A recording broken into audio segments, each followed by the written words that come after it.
little pussy straying through the pines. Juicy fucking kitty, goddamn she looks fine. Bigfoot's lurking silent with his massive hairy balls. Gonna bury his face and eat that shit till dawn. Don't go out tonight, Bigfoot's gonna fucking eat your cat. Holy shit, he loves to eat that cat. Motherfucker straight up eats that cat. He's a hairy beast with a 10-foot dong swinging low. Sniffs out wet pussy better than any hound dog I know. One whiff of that kitty and he's drooling like a freak. Dives in tongue first, makes that pussy squeak. Don't go out tonight, Bigfoot's gonna fucking eat your cat. Goddamn, he loves to eat that cat. That big bastard's eating your cat. Fuck your tuna cans, fuck your fancy wet food. Bigfoot wants the real thing, warm, purring, and lewd. He don't give a shit if it's tabby or Siamese. Long as it's dripping, he'll slurp it with ease. Leaves your kitty limb cross-eyed in days. Bigfoot ate so good that pussy's fucking glazed. Don't go out tonight, or your cat's getting absolutely raised. Bigfoot tongue fucks cats. Jesus Christ, he ate my fucking cat. Oh shit, Bigfoot ate my cat.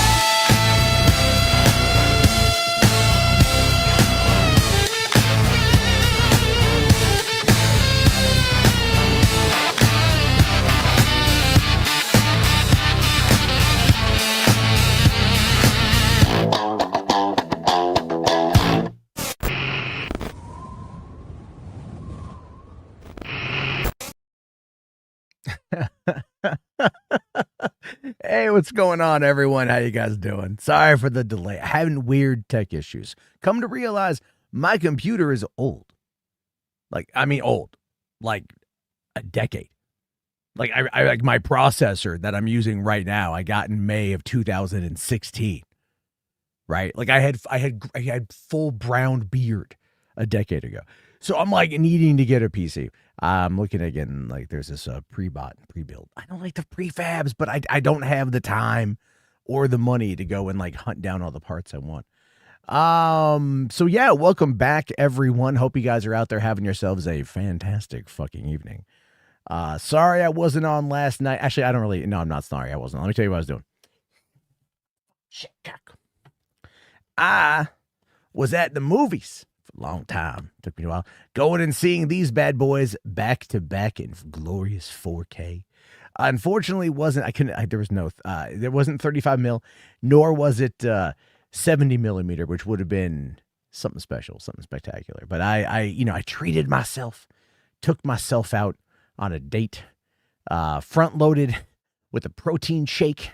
So then I'd make the popcorn last, got to play that 5-hour fucking game. It was great, man. Kill Bill is such a good fucking movie. So much fun. Music was good. Lyrics could use some work. God fucking damn it. It was done I was having tech issues. My internet was not working. I was rushing to get things, trying to figure out what the hell's going on. And I just grabbed the first thing that popped up from Grok. So there you go. But the music was good. I will get fit. I like the I like the bassy shit, right? Kind of the idea was to go for more of a Primus vibe, but Bigfoot eating to pussy. And then yes, I saw the parallax saying here says John K. Made this. Yeah. Actually, yeah, one of the reasons why that happened like that is I was like, I wanted it to be weird. And I was like, Ren and Stimpy had a weird style, but like when it's like the really like 3D rendered Ren and Stimpys that you see. So I just had Gemini kind of like, I had to make an image and then I had it alter the image. And then, yeah, I was very much in a rush, as I always am, Did I get lucky with myself in the theater? No. No, there are people around. That would have been awkward. That would have been very weird. No. But when I got home, yes.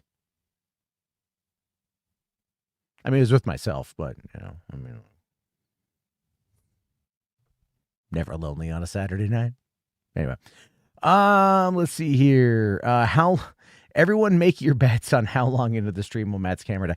I don't know, man. I was recording my review of the whole bloody affair a little bit ago, and for some reason the camera kept I think it was again the net issue. I'm hardwired into my modem right now. But what you guys have to understand is I have 100-foot Ethernet cable that literally all 100 feet to my modem. So it's crazy. And so, yeah, this should work. It's hardwired into my computer. It should go on. I'm only going to go for 2 hours anyway. I have some short story writing to get back to. Anyway, yeah, I'm here. So Parallax asking, so you enjoyed the Fortnite short? For some reason, people were trying to shit on it. It was great. Yeah, I saw some people on Reddit today actually kind of poo-pooing on it. They were saying that it was that it wasn't good. They were saying that it was it was god awful. It was terribly offensive. It was they wanted it to be more like the Oren Ishii bit. And I'm like, yo, dude, that animation on Oren Ishii wasn't all that great. It was I remember it being way better 20 fucking years ago. It was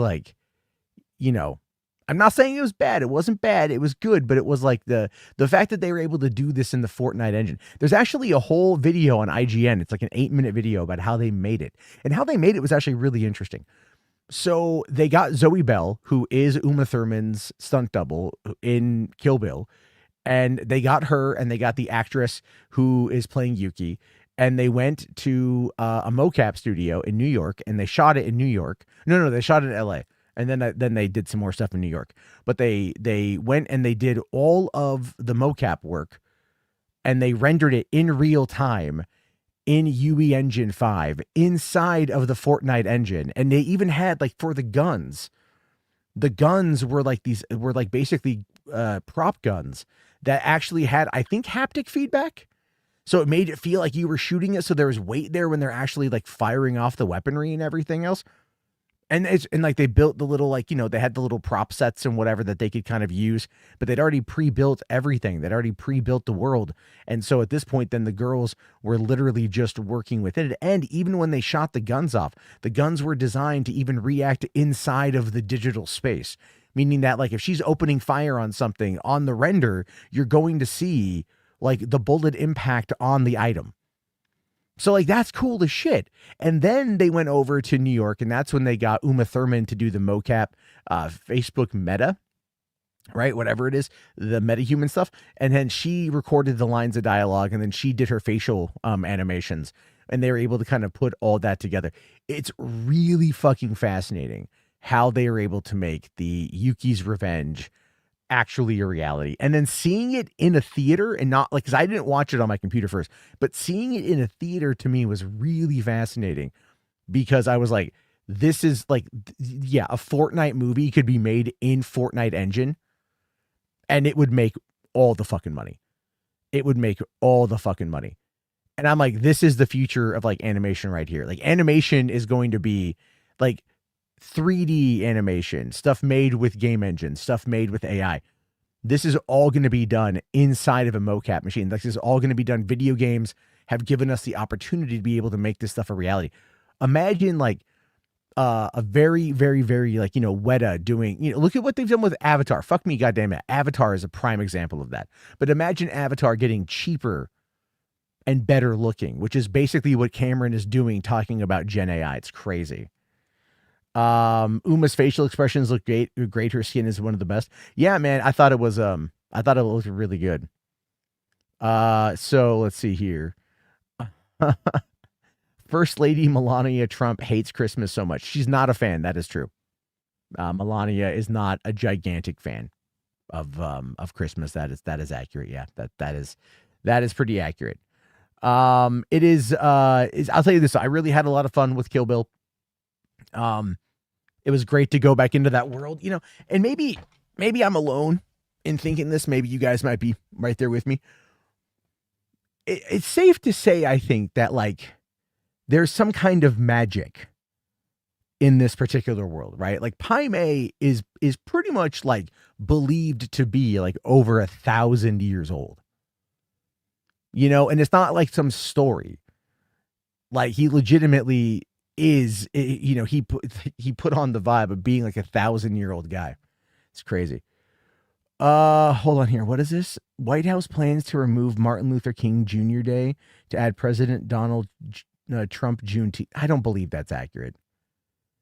Now, here's what I don't get, though, speaking of the Juneteenth thing, because that was a Biden initiative. That was done in 2021, Biden's first 6 months in office.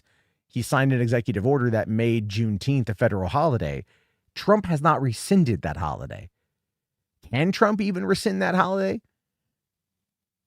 No one's talked about Juneteenth. It came and went this year, and I was kind of waiting. I was bracing for impact. Like, what's going to happen? Oh, my God, holy shit. Is he going to fucking do something about it? I have no fucking idea. Oh, my God. We have no idea. Let's see. Thoughts on Tarantino calling Matthew Lillard and Paul Dano bad actors. He's not wrong. He's not wrong. Okay, let me explain Paul Dano.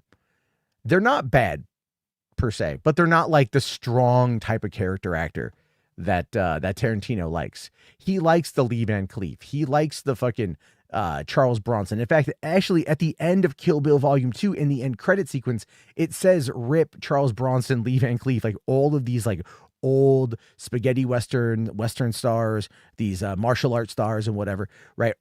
He did, but he didn't say Bruce Lee, because I don't think he likes Bruce Lee, as evidenced by that whole little controversy coming out of Once Upon a Time in Hollywood all those years ago. But that being said, the thing about this that you have to kind of consider is that like Paul Dano as an actor, by and large, is a like kind of a timid man. You're not going to go look at Paul Dano and think you're going to get a leading Bruce Wayne Batman type guy. He would never be in the running for that. But would he be an incel Riddler? Yes. We talked about this the other night when I was streaming as well. So that's the whole point. He's like that. Okay. And Matthew Lillard is like this shaggy stoner type guy. All right. Like he's the stoner type guy. That's his character archetype. You know what I mean? Like that's largely what he's known for. So in that context, it kind of makes sense that Quentin Tarantino would say that. It's not a reason to shit on Paul. It's not a reason to shit on Paul, Music Man. You know, you're right. But I'm pointing out, like, I think that's what he's trying to get to. But he's just going to say it in the Tarantino way that Tarantino always says everything. Spherical Man, you can sit there and you can lie on the internet as much as you want. That doesn't mean that we're not going to sit there and call out the fact that your take that the worst Riddler in the history of Batman media. Really, bro? Really? Really? You're going to sit there, you're going to tell me that our boy Paul Dano was bad as the Riddler? He was so great. Many people told me. Many people came to me. They told me, big guys, tears in their eyes. He was the best Riddler. He was the... I can't even do it. It's the fact, God, you guys are fucking weird. See, this is why people think that you're the same, because you have the same shitty fucking takes. Tarantino just needs to make his 10th film and fuck off. Tarantino needs to not just make his 10th film. He needs to make his 11th film, his 12th film, his 13th film. He needs to keep going. See, this is the thing with someone like Tarantino. This is what he doesn't understand. Okay. Is that, you are a fucking storyteller. You know what I'm saying? Like this is what you do. This is what you do. You are a storyteller. Tell fucking stories. This is what you have been doing for 30, 40 fucking years. This is all you do. All right. Like going out there and being like, I'm just going to do one more movie. Now you put pressure on yourself, man. It's got to be your magnum fucking opus. It's got to be the best goddamn thing you ever fucking did. And quite frankly, I'm sorry. Overall, you will not be able to top this. And yes, Django Unchained is a better movie. Inglourious Basterds is a better movie. The other ones, I haven't seen it, but I'm assuming that they're better films.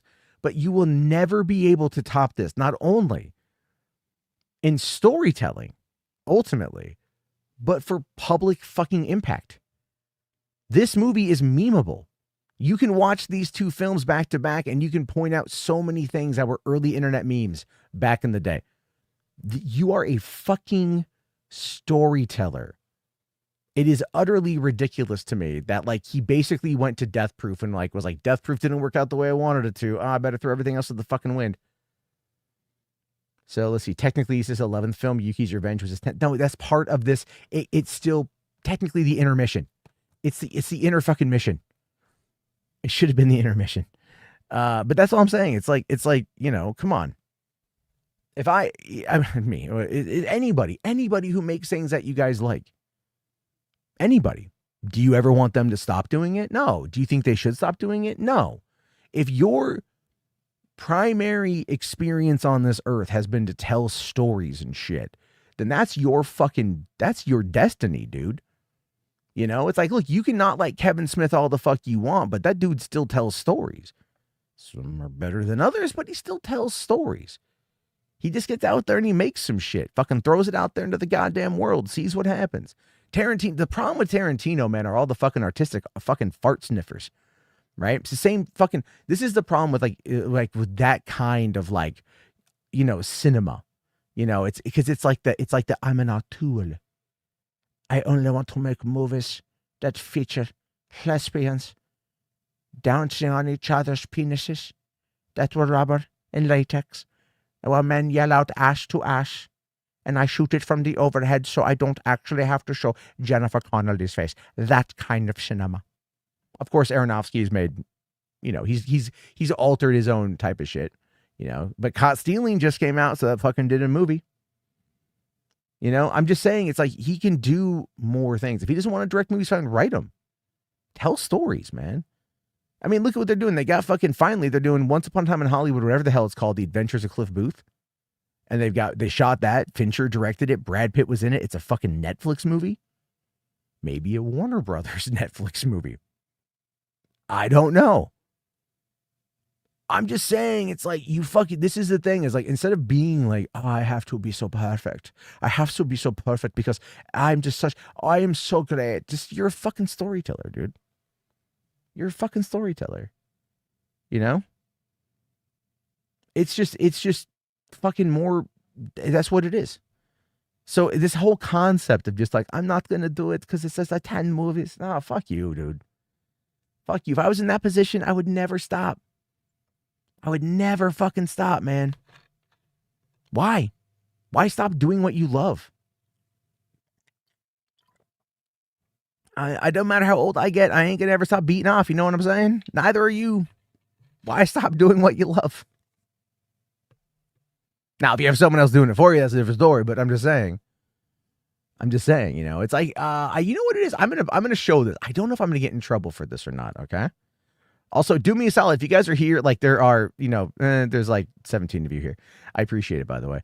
YouTube does not send out recommendations anymore. But do me a solid. Please like the stream. If you guys can, get some more people in here. That's the only way people will fucking see it. It's so bad these days. Then again, this channel is like dead. But hey, listen, we're trying to get under 100,000.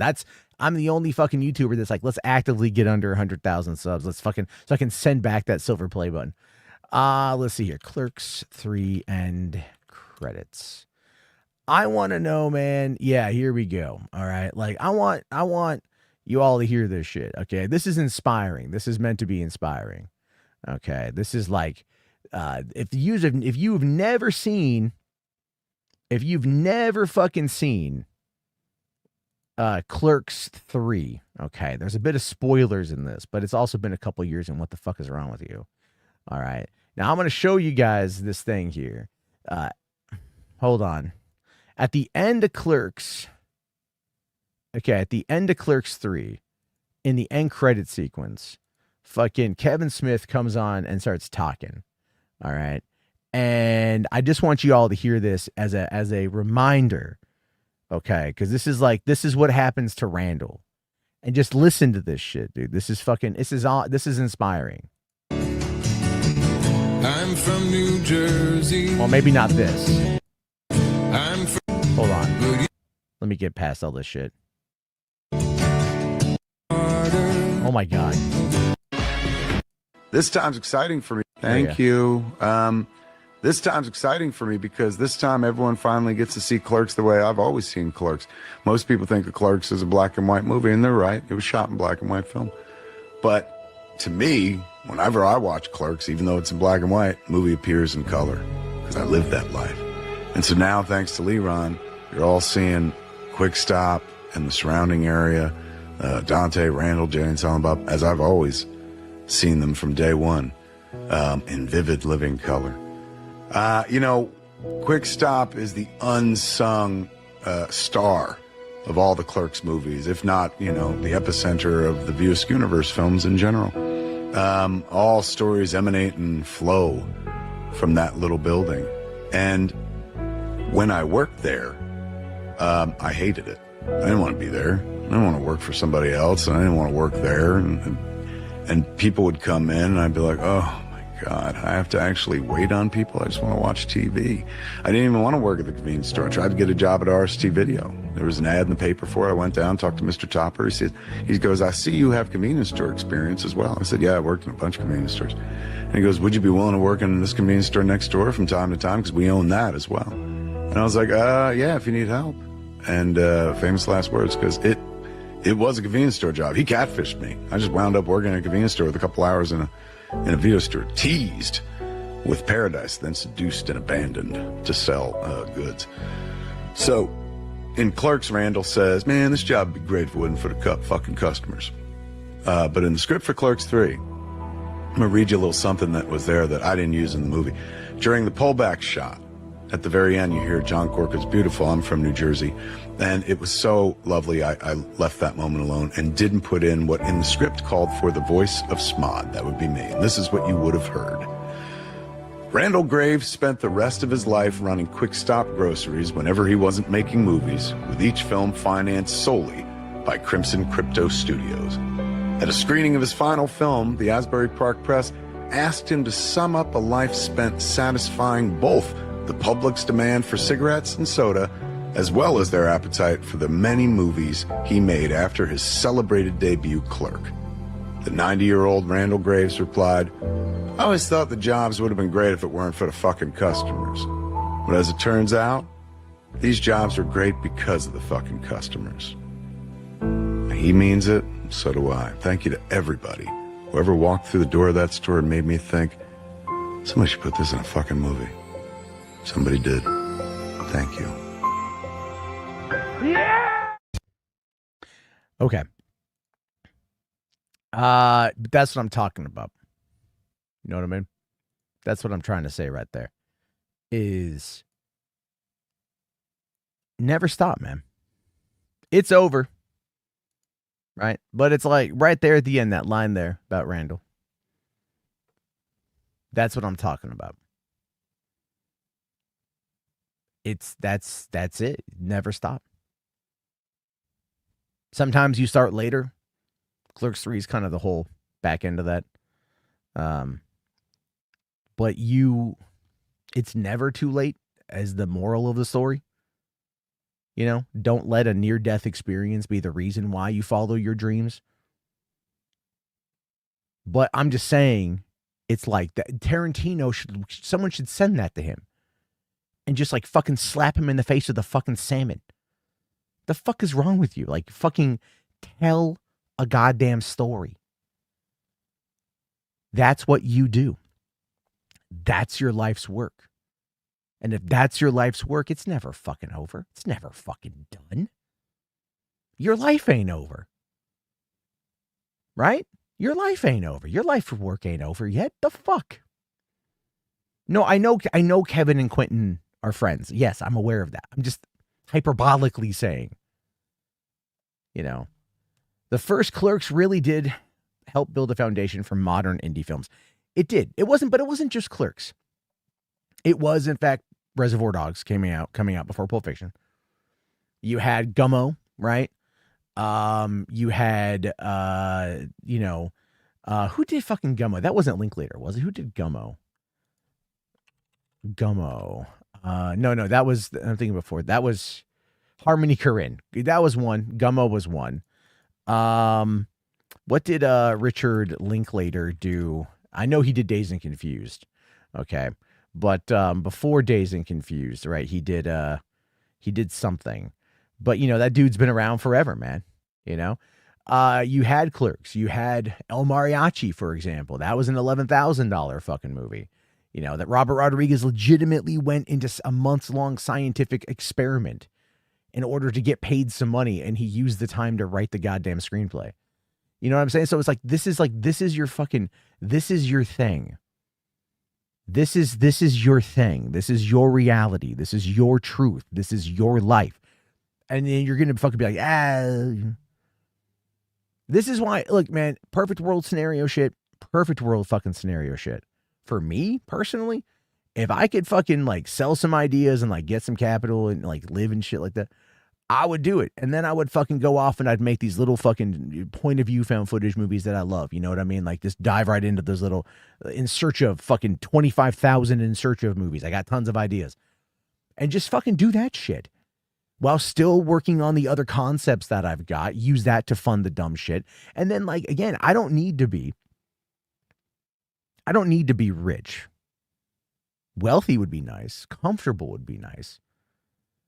But I don't need to be rich. I don't want to be rich. I don't want to have like, I'm not saying, oh, don't give me millions. I'm saying it's like, it's a thing where I look at it and it's like, it feels like when you hit that point, you get miserable. Right. And I think that might be where Tarantino is. He's at that point in his life where he's fucking miserable. Because where do you go from there? Right? Where do you go from there? What do you do when you are Quentin Tarantino in the filmmaking world, right? Like your movies are like Marvel films. They may not gross as much overall, but they are like Marvel movies. They're fucking events. People love that shit, right? People come out for 5.5 hours when it was all said and done because there's fucking previews in front of this shit. All right. Mostly ads and like 2 trailers, but mostly fucking ads. Anyway, that's what I'm talking about here. When you're in that scenario, where do you go? Right? What do you do? How do you move the envelope? How do you fuck any of that? When you get to that point, you don't have anything to prove, not to anyone else other than yourself. You have made it. You've gotten yourself to that point. You've gotten yourself to the upper echelon of directors out there. Like when you die, there will be fucking like a month of mourning sort of thing. I could assume, I could see like the Catholic Church going like, you know, Saint Quentin, patron saint of movie theaters and shit. You know, that's it. But like, yeah, where do you go? You just keep telling fucking stories, right? You just keep telling stories. And people will continue to show up. People will continue to enjoy what you make, what you do, what you say, because that's what got you to where you are. And the problem, and I'm going to speak fucking experience on this one, okay? The biggest problem is ego. Now, one of the reasons why I say that is that ego and imposter syndrome. That's a key thing to remember here. So, you know, I'll equate it to the YouTuber thing, okay? Because I had some success, nowhere near, but I had some success. You know, got me this house. So, I mean, it's not bad. You know, would love to make more money to be able to finish paying it off, but still I have a home that's mine. You know, my whole point is that it's like, when I was, I guess you could say at the height, right? It was a lot of yes work. It was a lot of yes men. It was a lot of like, oh, you're great. You're awesome. You know, I was like called senpai a lot, and that can get to you, right? And you can see this in other YouTubers that are like, they don't understand why is somebody being critical of me? People are never critical of me. I'm amazing because everyone, you know, like, yeah, okay, hold on here. Ford says, you got to watch an interview he did with that black dude with the dread. Very descriptive. Thank you, Fourth. Google Tarantino interview black dude with dreads. And then it comes back with warning, warning, warning. You're racist. It's an African-American man with dreaded hair. Not cultural. Anyway, he states he's not that director guy anymore. Wife and 2 kids changed him. Plus, he hates the industry landscape. That's my point. He doesn't need the industry landscape the way that it is. He doesn't need to go to Sony and get $100 million. He doesn't need to go to Universal and get $100 million. He doesn't need to do that. All Tarantino has to do is come up with an idea, get a line producer, figure out the budget, and make it work. And here's the thing when it comes to the talent will work for fucking scale. The talent will work for day rates. The talent will work for free because it's a Tarantino movie. If Quentin Tarantino calls you up and goes like, hey man, I'm going to do a movie and it's going to be great. All of a sudden, it's like Woody Allen. But he calls you up and he says he's going to do a fucking movie. Do you want to be in the movie? You're going to be like, if Tarantino's calling me asking if I want to be in a Tarantino movie, fuck yeah. Because at that point, you're very, very, very, like you're depending on the role you've got, you're going to be immortalized in some way or another. Think about that.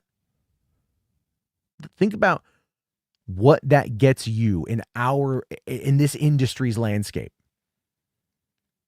You get to be that. You get that bragging right. And to a lot of people, that's like the greatest thing ever. He also says he's not working on a final script. Most likely it'll be a stage play he's working on. Well, he also said he wants to wait for his son to get a little bit older so his son can be with him on set when he's working. So I totally get all that. My point, though, is that I will say this as a parent of an 8-year-old and a fucking 6-year-old. And I think his kids are kind of around the same age, at least one. I think his son is. Eventually you come to realize that idea of like wanting to like wait and do that with your kid is something you're going to want to do with your kid multiple fucking times. I mean, think about that, right? He's like, I'm going to quit making movies after my son is old enough to go with me on my last one. And I guarantee you, he's going to have so much fucking fun with his kid on that last movie set. And that's going to be memory upon memory upon memory upon memory that he's going to sit there and be like, fuck, man, that was, oh God, we should do that again. We should totally do that again. We should do it every year because those are the memories I want to make with you. Those are the memories I want to bring to you to share with your kids down the road, right? That's what I'm talking about. Like, he doesn't have to be like that guy anymore. And he's definitely calmed down. But in this last week, he's gotten crotchety as fuck. Attacking Paul Dano, attacking fucking, fucking Matthew Lillard, calling the Devil's Rejects one of the best films of the last 20 fucking years. Like, what? He had some takes, I'll tell you that much.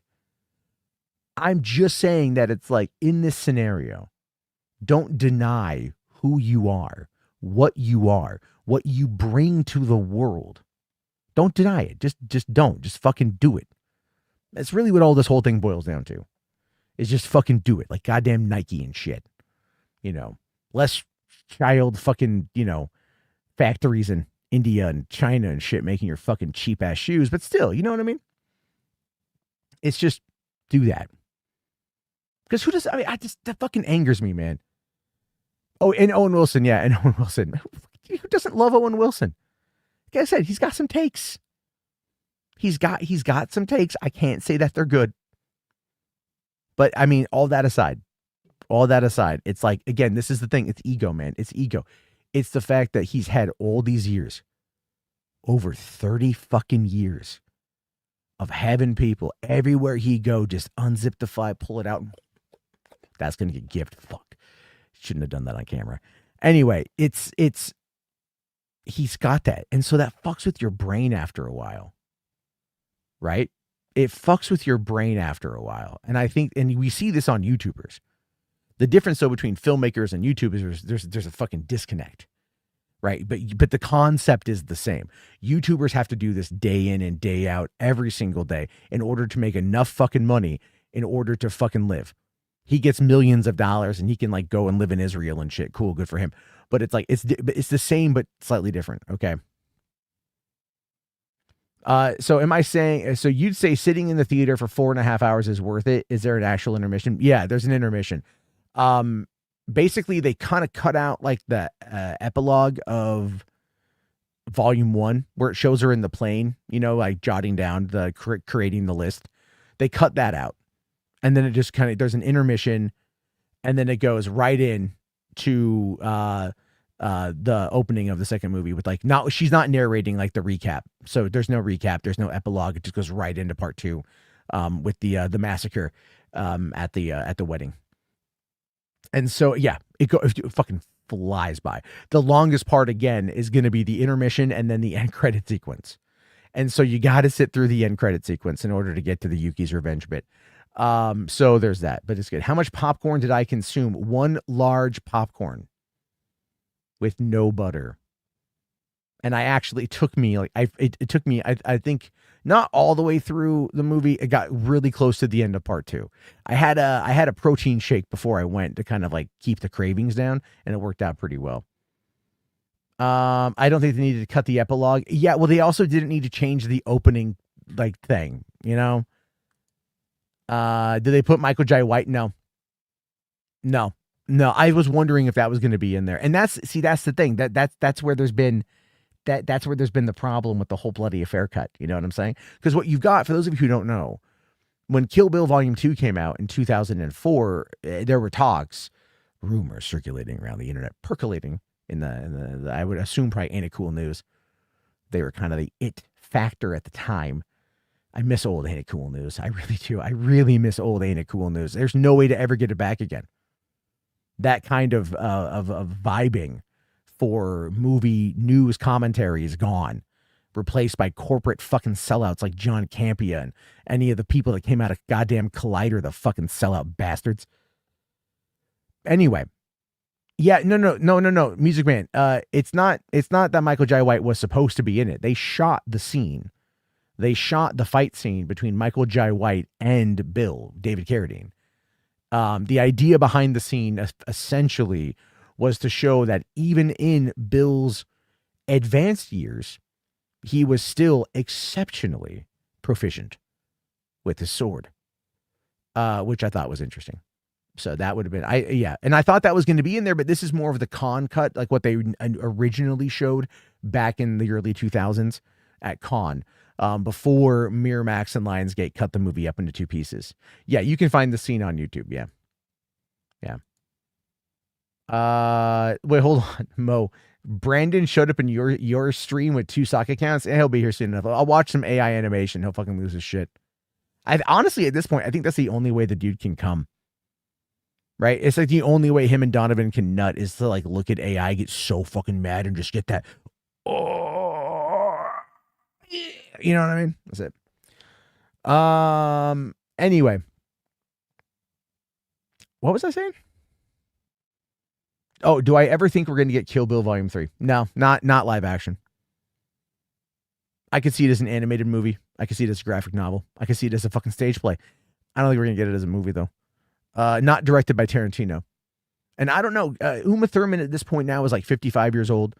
Zoe Bell's getting up there too. They had Zoe Bell in for the Yuki's Revenge thing, and you're like, she's definitely like, you can see like, oh my God. And I don't mean that in the negative, right? Like I was in my early 20s. I was 21 when Kill Bill Volume 1 came out. I'm 43 now, 43 and a half, turned 44 in March. So it's like, that's been a long time. And as a result of it being a long time, it just becomes this like, this realization that you're never going to be able to go back to that and have it be the same. Now, rather than like doing a reboot or a recast, they should kind of do like Old Woman Bride or whatever, right? Or Old Man Beatrix. I think that would have been interesting if they called it Old Man Beatrix. Just because it sounds cool. And then put that together. Uma would do it. I think Uma would do it. Yeah. I think after, well, because remember, there was that big kind of Me Too thing between her and Quentin, not sexual, but it was like there was an accident on the set of Kill Bill because he wanted her to drive the car. She got into a bit of a wreck, and there was animosity there, and there was anger there. And when she talked about it, he contacted her. He apologized. They have since rekindled their friendship, open to working together again. this short film was obviously a representation of that or a manifestation of that. So that's good. I don't quite know what's going to happen. Is a Jurassic World Rebirth sequel still happening? Yep. Rumor has it Gareth Edwards is in talk to direct. I would hope that they would look at what happened when they go to the screen. They look at David Koepp and they go, "You get the fuck out. You get the fuck out, David Koepp. You get the fuck out. You never write again this shit." Because I think Gareth Edwards can give us a hell of a fucking movie. I do. I think he can give us a hell of a movie. Because I really enjoyed Rebirth for what it was. I have issues with parts of it, but I enjoyed it for what it was. Surprisingly, the best movie I saw this summer, I'll fully admit, was Superman.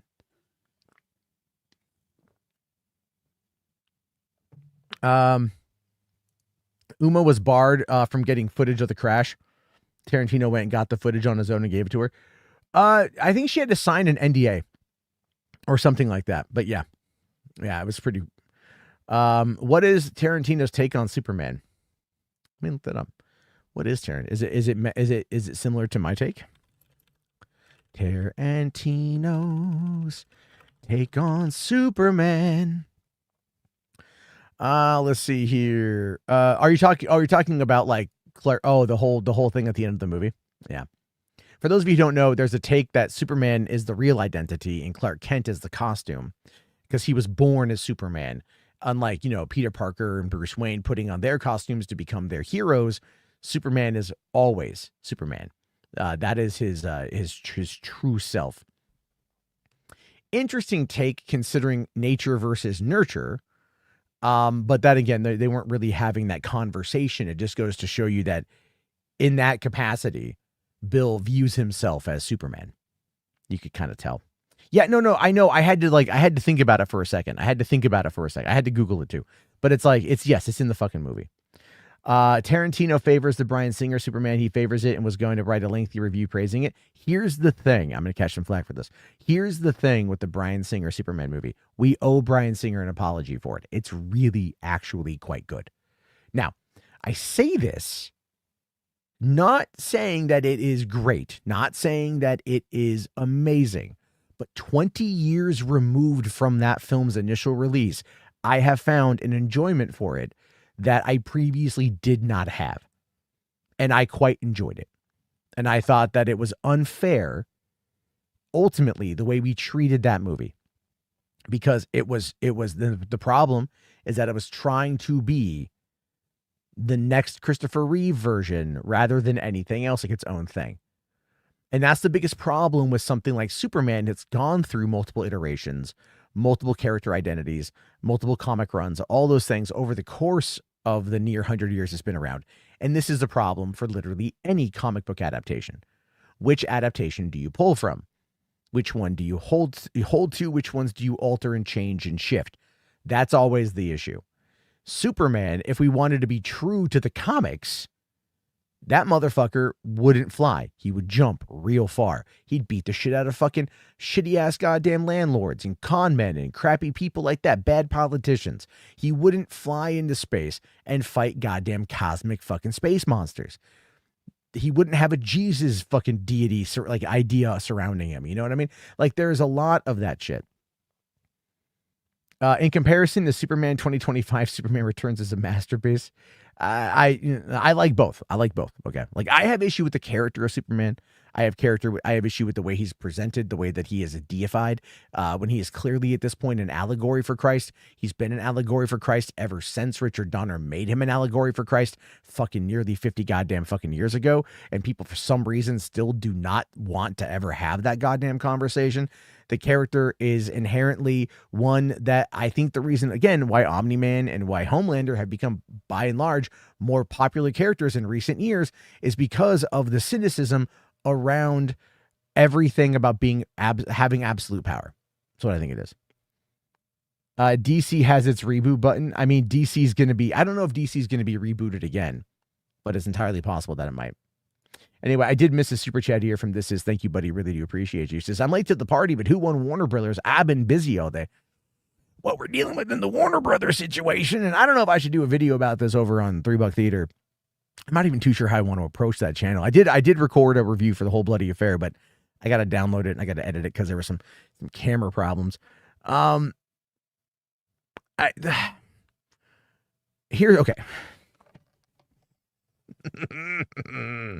gonna get some shit. Well, no, fuck, I don't give a shit. Netflix has to win. There's no question about it. Netflix has to win. Absolutely, positively has to win. Paramount cannot be allowed to win. Under any circumstances, Paramount cannot be allowed to win.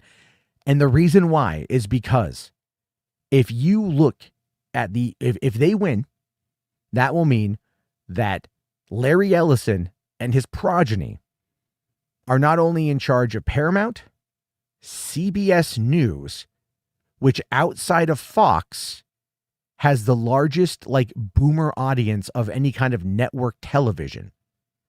On network TV, CBS still brings in a shit ton of people watching. And they watch the CBS Nightly News, which is now being editorially run by Barry Weiss or Barry Weiss, whomever. And if you don't know who she is, go and look up Last Week Tonight's story on her because it's pretty goddamn interesting. And it goes to show you what kind of ideology they want to push. And so if they're allowed to buy Warner Brothers, they will get CNN.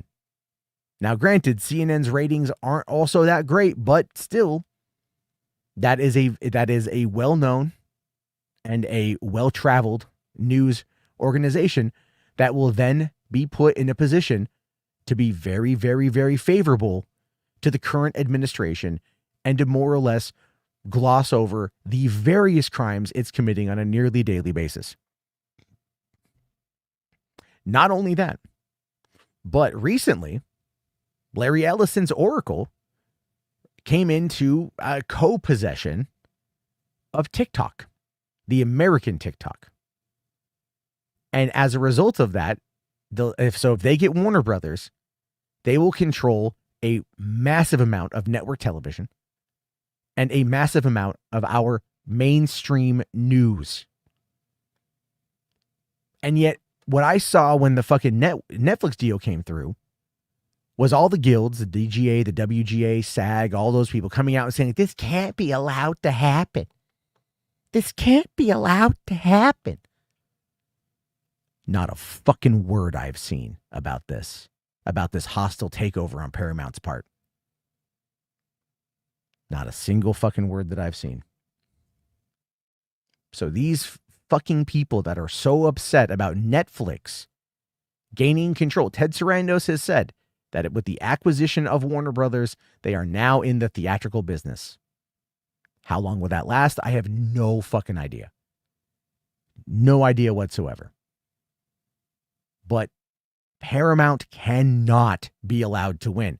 However, that all might be a moot point, and I will explain. Part of the Netflix deal, and this is where things get weird. Part of the Netflix deal is that Warner Brothers has to separate itself into Warner Brothers, and then you have the Discovery Global Television, whatever the fuck it is.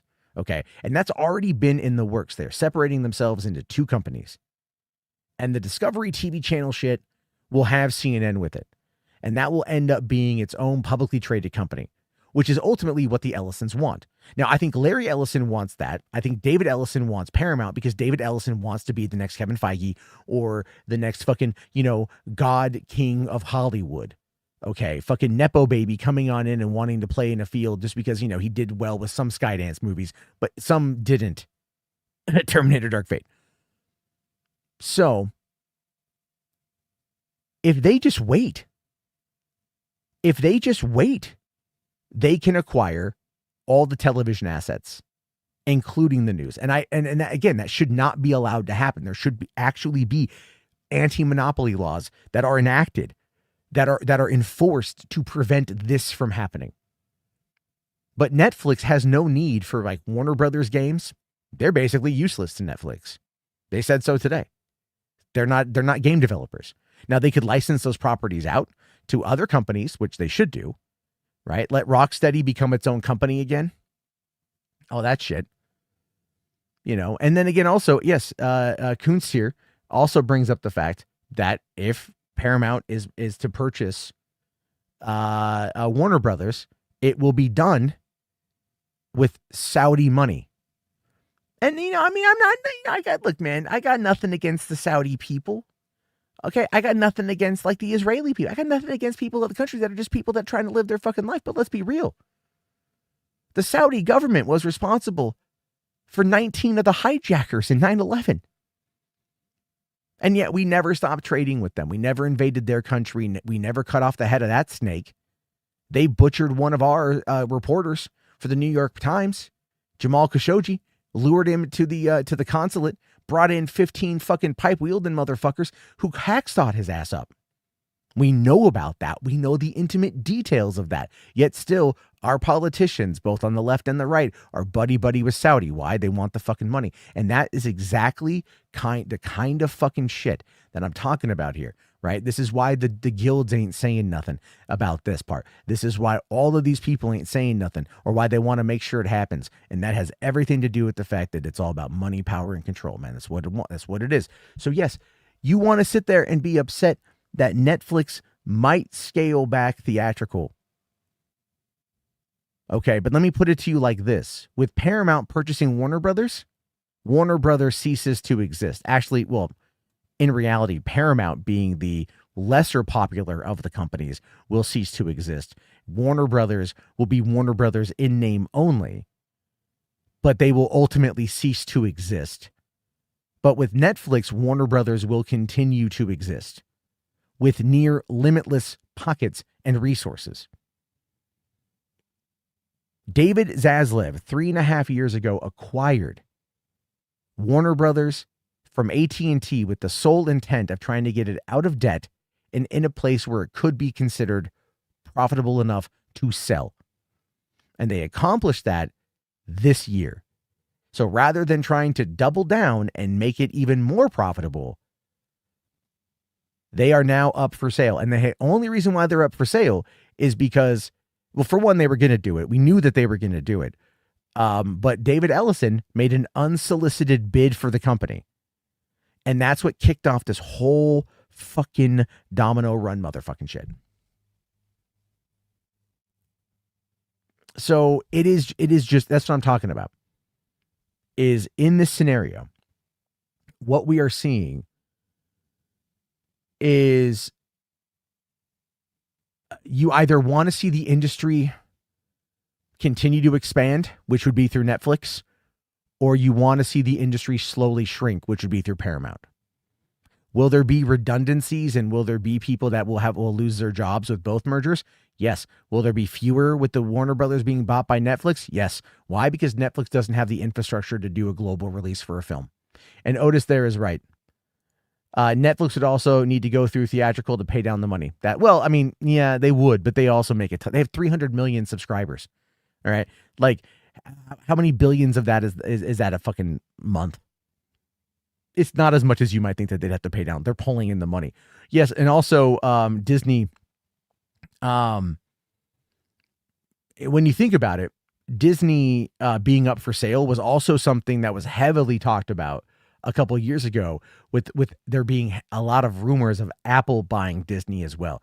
Disney is not immune from what could be seen as a hostile takeover, despite the size of Disney. But then the reality of it is, whoever buys Disney, do they want the theme park business? Do they want the cruise ship business? Do they want all the other little odds and ends Disney's a part of? Right? It's a massive conglomerate, lots of working pieces and parts. Or do they just want the IP and to be able to make with it what they want? You know what I mean? So it's like, if anyone goes to buy Disney, that would be a problem, because the parks are like the first. I don't want to say parks are first thing to go, but I don't think they would last. Red Notice and Rebel Moon. Well, okay, to be fair, Red Notice had a $220 million budget. Rebel Moon for 2 movies, right? I saw someone say 4 movies. It was 2 movies. Come on. $160 million for 2 films versus $220 million for 1 movie. Just saying. Now, but when you talk about streaming movies and their profitability, it is speculative. It is speculative. We don't know their internal metrics for how any of this stuff works.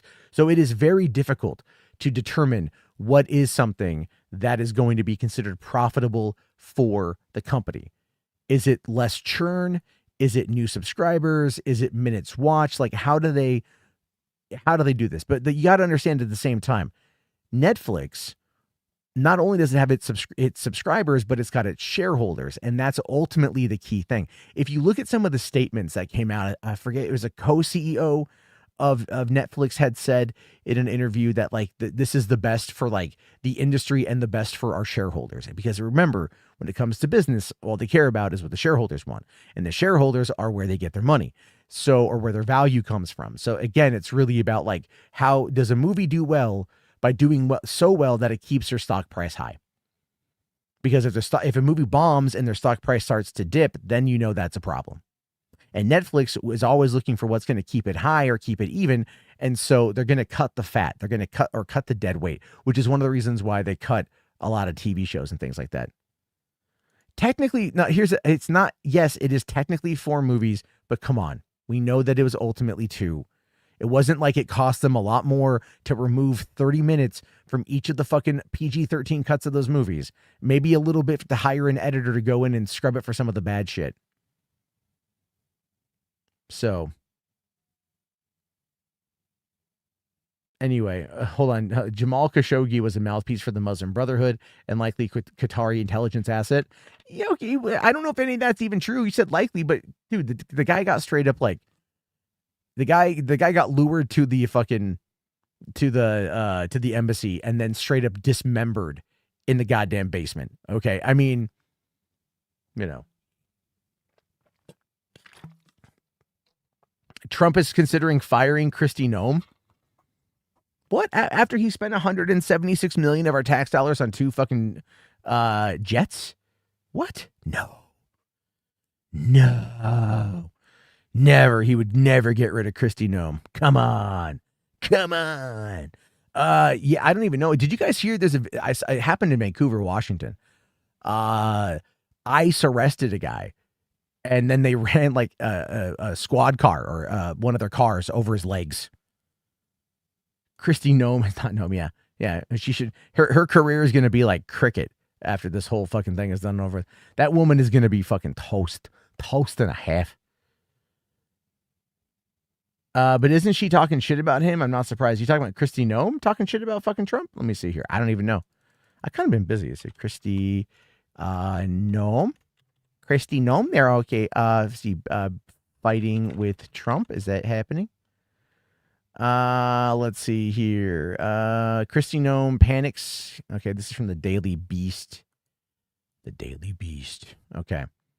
What do they say? Let me bring this up here. All right. So they said, Kristi Noem panics when confronted about very thin ice with Trump. Protocols and Hold on here. Let me just, oh God, it's not fucking so low. Jesus Christ. Okay, I'll read the article then. Okay. Kristi Noem squirmed when confronted with reports that her alleged boyfriend and top advisor may cost her her job. The Homeland Security Secretary nervously laughed off rumors that Donald Trump is considering firing her over an extramarital affair with Corey Lewandowski, which has been dubbed as DC's worst kept secret. She's fucking Corey Lewandowski? Seriously? Fucking Corey Lewandowski? Man, that guy's a fucking weirdo. I mean, not as bad as Stephen Miller, you know what I mean? But fuck, dude. Man, she's getting Lewandowski'd. Crazy. She says, I don't have any indication of that, Noem 54 said during an event at Tampa International Airport in Florida on Monday. The president is fantastic, and I'm proud every single day to be able to work for him. Of course she's going to say that. She knows what any kind of dissent gets her. Gets you in the fucking employment gulag. Yeah, we'll bring up the Milo thing, man. If you got the Nick Fuentes thing, I mean, any video clips of Nick Fuentes, feel free to like send them over on Twitter or Instagram or something. Who the fuck is Corey Lewandowski? Corey Lewandowski was an aide. He was kind of a player in the first Trump administration. Like, was he like the campaign manager for a minute? Let's see here. Who is Corey Lewandowski? Okay, hold on. Let's see here. Corey R. Lewandowski is an American political operative, lobbyist, political commentator, and author who is politically associated with Donald Trump. He was the first campaign manager of Trump's 2016 presidential campaign and was dismissed by Trump during the Republican primary. Yeah, he kind of fucked up a little bit, right? So apparently Lewandowski is giving the pipe to Kristi Noem. Dude. Of all the things you could fucking lay pipe to. All right. Like, and she's married, you know, she's got her children that she loves. She kills dogs for fun. Okay. And then he's out there just laying pipe. You know, does he she's South Dakota, right? South Dakota. They had that pipeline, right? What's the pipeline there called? Is that do they role play? Is he laying pipe in her fucking her Black Hills? No, what was it? What is it? It's the Black Hills, right? Black Hills, South Dakota. Yeah, it's Black Hills, South Dakota, man. It's a mountain range in South Dakota. Anyway, you guys don't even care. That's a Midwest joke right here. Snatch must be a snapper. I mean, I think it's definitely like it's gonna be something poisonous, or very acidic. You know. Listen, slow burn hysterectomy is what you call fucking menopause. But hey, listen, if I can't, I'm not going to go there. Okay. So the former South Dakota governor, dubbed Ice Barbie, it's such a lame name, to be fair. It is a lame name. In the administration for her theatrical costumes, swerved follow-up questions about whether she would remain in Trump's cabinet through his entire term, saying, I will serve at the president's pleasure, which I'm very grateful to get to do. A White House official on Monday told MS Now, I hate that. Why'd they name it MS Now? Just called like MS, fuck yeah. Who knows? MS Now is so dumb. Said that Noem is on very thin ice and will likely be replaced early next year. The outlet included testimonies from the White House, a current federal official, and 2 former Homeland Security officials. Top Trump advisor Stephen Miller, a.k.a. Mini Hitler, is reportedly spearheading the efforts to oust Noem and Lewandowski, a former Trump campaign manager who was ousted in 2016 after being accused of assaulting a reporter. Is that where he pulled her hand or something? I remember that. I just don't remember all the details. The 52-year-old political operative is known as Noem's gatekeeper, serving as a special government employee who travels with her, weighs in on personal matters, and shapes enforcement, also laying the pipe. So here we go. The official said Trump may axe Noem in January when Democrat Abigail Spanberger succeeds Virginia Governor Glenn Youngkin, whom advisors are now quietly floating as a potential replacement. So there we go. So if Kristi Noem is getting gnomed, getting her way out of there, Minnie Goebbels, you have that too. Candace Owens is, or quartering is going after Candace Owens right now. Yeah, I kind of caught part of that the other day. I caught a second of that the other day from some of this shit.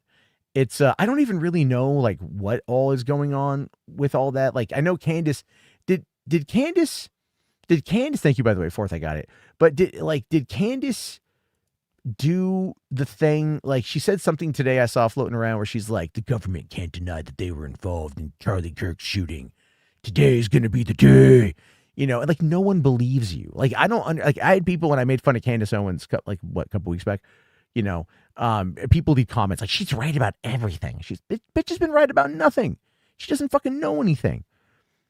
Her entire grift has always been just that. It's a fucking grift. That's it. Right? Because she knows this is the thing, guys. Here's the thing. Do you know how much money I could make if I all of a sudden went MAGA? Do you know how much money I could make? Oh my God. It'd be so easy. Right? It'd be so easy if I just went MAGA. If I just all of a sudden changed everything and I went like, you know what, guys, I was totally wrong. Donald Trump truly is the greatest president of our lifetime. We've never seen more prosperity. The tariffs are working. Our country is bringing in billions of dollars every single day because of tariffs. We are lessening our national debt. Did you guys not know that? Did you not know that the tariffs are going to be used to pay down our national debt? And then potentially, maybe we will then be able to get some of that money brought back to us. This is what our great, glorious leader, Donald Trump, is saying. He's promising us prosperity through gifts in the forms of payments from tariffs. Think about that. You'll be able to finally pay down that credit card. You'll be able to finally pay for those groceries, pay down that car payment, pay down what you need because you get all the money from the tariffs. It's so easy to do. And I'm going to tell you this right now. For those of you who don't know me or don't care or fucking hate me, whatever the fuck, dude. Your favorite conservative YouTuber is by and large lying to you 90% of the time. They do not, the ones who have the highest amount of rhetoric, they do not actually care. They know what gets your jimmies rustled. They know what gets your loins a burning. And they know what gets your panties so soaking wet that you could drown a toddler in them. And they will say those things to you repeatedly in harmony with other people to use that echo machine effect in order to make you feel like, yeah, no, they're all saying the same thing, which means clearly they must be right. They do not believe what they say. It's all a grift for so much of them. And I'm telling you right now, it would be easy for me to do. Most people know that I'm a fucking dirty ass liberal. Okay, I get that a lot. But if I start wearing a MAGA hat, MAGA shirt, coming out here, fucking putting American flags behind me, kind of dropping a little bit of a gravelier voice with a bit of a country slang to it, I'd be like, look, man, I spent a week in Texas, and I'll tell you right now, these fuckers, they know what's up, man. These are true ass patriots. They get it, man. MAGA, America first. You just fucking parrot it, and the chimps are just like, you know what I mean? Like all the fucking monkeys, the sheeple, the people, whatever. They're all the same shit. It's so obvious. It's obvious. And here's the thing. I truly wish that these people actually believed what they believe. Because if they believed what they believe, then you could actually have a conversation with them. And you could maybe actually figure out like what the fuck is going on and find a way to get to that middle ground. Because you have to remember that the vast majority of Americans live in a Venn diagram. Okay, you've got your left, you got your right, you got the center right there. And if you start going through the center, you're going to find that a lot of people agree over a lot of the same stuff. We just have different ways of thinking about it, or different ways of talking about it, or different ways of getting there. That's really about it. But so many people out there don't want unity. They want division. Why do they want division? Because it gets them fucking money. All right. The right loves the claim that the left is all about communism and socialism. And the left's like, we just want to make sure that you're fucking fed and that you're healthy. Where's the conflict? The right wing is like, no, deport them all, mass deportations now, brother. Get rid of them, fucking throw them all out, catapult all the Mexicans back over the Rio Grande. Like, that's what they want to do because it's like they don't have a solution. So their only answer is like basically political violence or it's something that is very physical. It is just, yeah, I got the camera on. I know. I'm trying to get over my compulsions with it. Okay. I have like, I'm trying to like not do too much with it so I can do this shit. Would I consider getting back in touch with Ben? I mean, I don't have a lot of time these days. I like Ben. I was actually just up in Bellevue the other day. I actually drove past his place, but I was with the passenger, so I couldn't really stop over there, and everything else. I've meant to stop by and say, hey, if I'm in the area and I have time to kill, but I've just been so busy. So, plus I've just been, working on like my stories and trying to get that side channel filled with content because I'm going to be launching it next year. So I'll be narrating the shorts that I'm working on and putting them out, micro shorts at first, 20, 25 minute long stories, maybe. I have longer ones that I'm working on. That would be maybe more towards an hour of narration. I'm just trying to get myself back in narrator mode because I don't want to use AI voices for that. Like I've listened to a lot of it and I just get really bugged by it. But then again, even my own narration kind of sucks. So, I gotta practice. I'm sure the moment you turned into the grift side, G would welcome you back into the. Yeah. If I came out and I was all like, Hollywood has gone woke, all this shit's fucking terrible. You know what? To be fair, I don't know how many of you guys would actually fucking believe me, but I think they would fucking still bring me back in. They would invite me to go on their live streams and talk about it and call out like the woke left and, and all this shit that's happening in Hollywood and, just call out all this nonsense that is like, all right, and even like Jeremy from Geeks and Gamers, he doesn't fucking believe this shit. He's more or less openly admitted it. He knows it's a grift. He's admitted that it's a grift. But it's the people watching you got to break through to, and that's the hardest part, because a lot of times you got like the cognitive dissonance and the confirmation bias, and they don't want to think critically, and that's tough. I'll admit it's tough sometimes to like hear something and you're like, I don't know what do I fucking believe, right? And like, it's tough, but we gotta start working on that. Would I be featured guest on Friday Night Whites? No, there's no way they'd let me on there. That would be no way. Yeah, Why I Left the Left by Mundane Matt. Yeah. Let's see here. I think eventually the right and the left will stop their bullshit, and the right and left will fuck. It's the only catharsis. Yeah. I mean, like, and the thing is, though, so many right wingers are actually like closeted gay people. So there's a lot of that, right? It's the repression part of it. Like, I mean, it's crazy.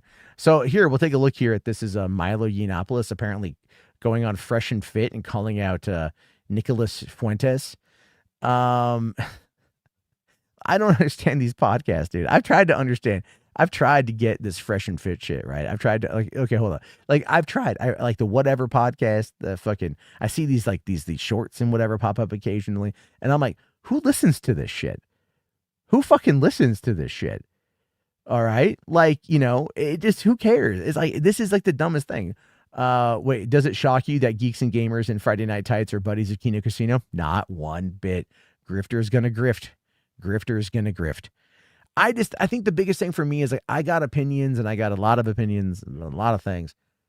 And I like to talk, obviously, but I just don't. I would just, again, man, it's like, I'd rather just do other shit.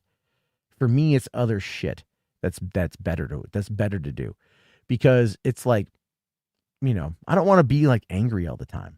Fuck that shit, man. Like, being angry sucks. I like to have fun, fucking seeing movies and hanging with my kids and shit. Today, man, was something cool real quick. I was picking him up from school, and on my way to get him from school, I pass over this like creek, and there was like fucking tons of seagulls and shit, right? But I'm looking over, and there's like this huge fucking bald eagle, like in a tree not too far away from the creek. So I grabbed the kids, and I came back down, and we parked, we walked on over, and there was like 15 bald eagles. And it turns out there's all these dead fish in the creek. And so all the birds were feeding and shit, but like the bald eagles, those things are amazing to look at. Anyway, yeah. Nature walk with Mundane Matt. There we go. I should do that. Let's see. Incel diddlers and the people who listen to Rogan and the Tates. Do people still listen to fucking Andrew Tate? Is he not back in jail? Oh, he's not back in jail. Is he still like did he come to America and just hide out here? That's kind of funny, actually. All right. So, let's see. Okay. It opens at the first part where Milo puts Fuentes on the poster, then talks. Then it resumes at 2 minutes. Okay, so we'll do this, and then we'll jump to 2 minutes. Bro, look at Tom Brady, bro. Nobody's safe. Yeah, nobody. I've been telling people that. Real quick, nobody's safe. In the Bible, King Solomon, right, known as the wisest man in the world. Mm-hmm. You know what he did? Everything under the sun. Women, money, sex, everything. He gave wisdom after that.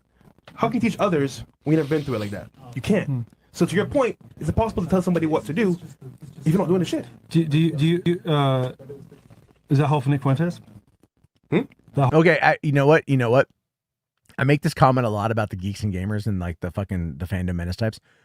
Would you trust somebody to pick up goddamn plumbing? No, you if you're gonna listen to somebody, you got to make sure they got the goddamn experience, right? So this guy's kind of right. Like, how can you tell people that their life is shit and they gotta fucking better themselves if you ain't ever hit rock bottom, and like suck dick for crack? You know what I'm saying? Like, is Matt going bald? No. Yes. Maybe. Not as bad as Review Tech USA, but ain't great either. Hall for Nick Fuentes? Because he's telling a lot of men how to behave. That little fat. He is flicking himself off in his jeans in cars. I spoke to his ex-boyfriend's ex-boyfriend 4 days ago. Wait. What? Okay, let's skip ahead to 2 minutes. Thank you for the heads up on that one, Fourth. All right, I don't know who this guy is, but I appreciate. Myron Panics, is that? Oh no, that's the thing anyway. Safe. Yeah, nobody. I've been telling people that. Real quick, nobody's safe. In the Bible, King Solomon, right, known as the wisest man in the world. Mm-hmm. You know what he did? Everything under the sun. Women, money, sex, everything. He gave wisdom after that. How can you teach others when you've never been through it like that? You can't. Mm-hmm. So to your point, is it possible to tell somebody what to do if you're not doing the shit? Is that Hall for Nick Fuentes? I think I'm roboting because this is also kind of there's audio issues here. So maybe I don't see anything wrong on my end, but yeah, if it continues, let me know because that would be helpful. The whole Finnick Fuentes, because he's telling a lot of men how to behave. He is flicking himself off in his jeans in cars. I spoke to his ex-boyfriend's ex-boyfriend 4 days ago. Wait, what? Hold on, guys, Please. I'm just saying, does that advice hold for him? Because he's telling a lot of men how to behave. Look, again, flipped off in the back. Let's not mention Nick Fuentes is gay. Guys. Please. Guys. You have not. Let's not talk about Nick. I thought he was like a Come on, guys. Out of respect for him, they're friends. Let's leave it. He's my buddy. I'm sorry, I didn't mean to. No, you're good. I understand that you guys have your issues. He brought it up, so I. Yeah, but let's Out of respect for you for the show, please, I'm sorry. No, you didn't know. You didn't know. I don't know why I first asked that, but No, I know you're friends. I shouldn't have done that. I'm sorry. So hold on, is Myron Gaines on the show? Is this a Myron Gaines show or is this Milo was a guest on Fresh and Fit alongside DJ Academus? Okay, I don't know who the fuck Myron Gaines is. I'm gonna Google him. It sounds familiar. Myron Gaines sounds like Riley Gaines. All right, let's see here. I think he does his own thing, right? He does his own thing. Okay, live every day. Rumble.com. Kick party. Okay, so okay, he's just doing his own thing. Okay, so you gotta love that right there. So like, can't talk shit about my friend. I mean, it's kind of true. He's got to protect his boy. I get that. Myron is a co-host in the suit. Okay. I don't fucking know who the fuck any of these assholes are. Like, good for them. They've clearly have more relevance than I do, but I have no idea what these people do. But all right, let's continue. no, it's all good. I like You Nick, shouldn't I be like friends, you. but I know you are. So He believes in a nuclear family. Like I might get missed on some words. Maybe here. we'll talk about it. Okay. In All another right. context, because they're good friends, and I don't want to. yeah, Nick is a good guy, and I know you guys have had your He's not a differences good and guy, stuff. but they have a friendship that I think we should. Okay. Yeah. So yeah. But gay or straight, we cool with him. Oh, I'm cool with him. Oh, I don't know him. Actually. I'm not commenting further out of respect for. Yeah, I appreciate that. Yeah. Okay. I don't think about where you were when it we? comes to sexuality. I'm like, yo, Milo is a real nigga. That's what I think. Well, I'm on my way, hopefully, to getting a wife and kids one day. All right. I've been celibate for 5 years because I didn't want to do the gay stuff anymore. Really? Yeah. That is a fucking 'Cause, lie. it was destroying me, and it was coming with all these other things attached to it that were evil and that were killing me. Dude, the only thing that's killing him is the fucking amount of semen that's in his belly. Allegedly. I know Milo tangentially. We talked a while back with the 10th anniversary of Gamergate. I was on the live stream and shit. I'm telling you, man, look, here's the thing. The thing I hate about Milo the most is that he's not true to who the fuck he is. And the thing is, like, the guy is very charming. He's very funny. But like, you can tell he's like, I think, backed into a corner on this one, kind of similar to Candace Owens on the whole Charlie Kirk thing. After a while, when you hit a grift so hard that you got nowhere to go with it, you have to double down, triple down, quadruple down, all that shit.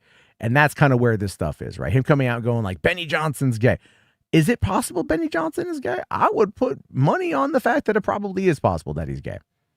I wouldn't. If it came out later on that like that dude fucking OD'd on cum, I would be like, yep, that makes sense. That tracks. I don't think anyone's going to question that shit.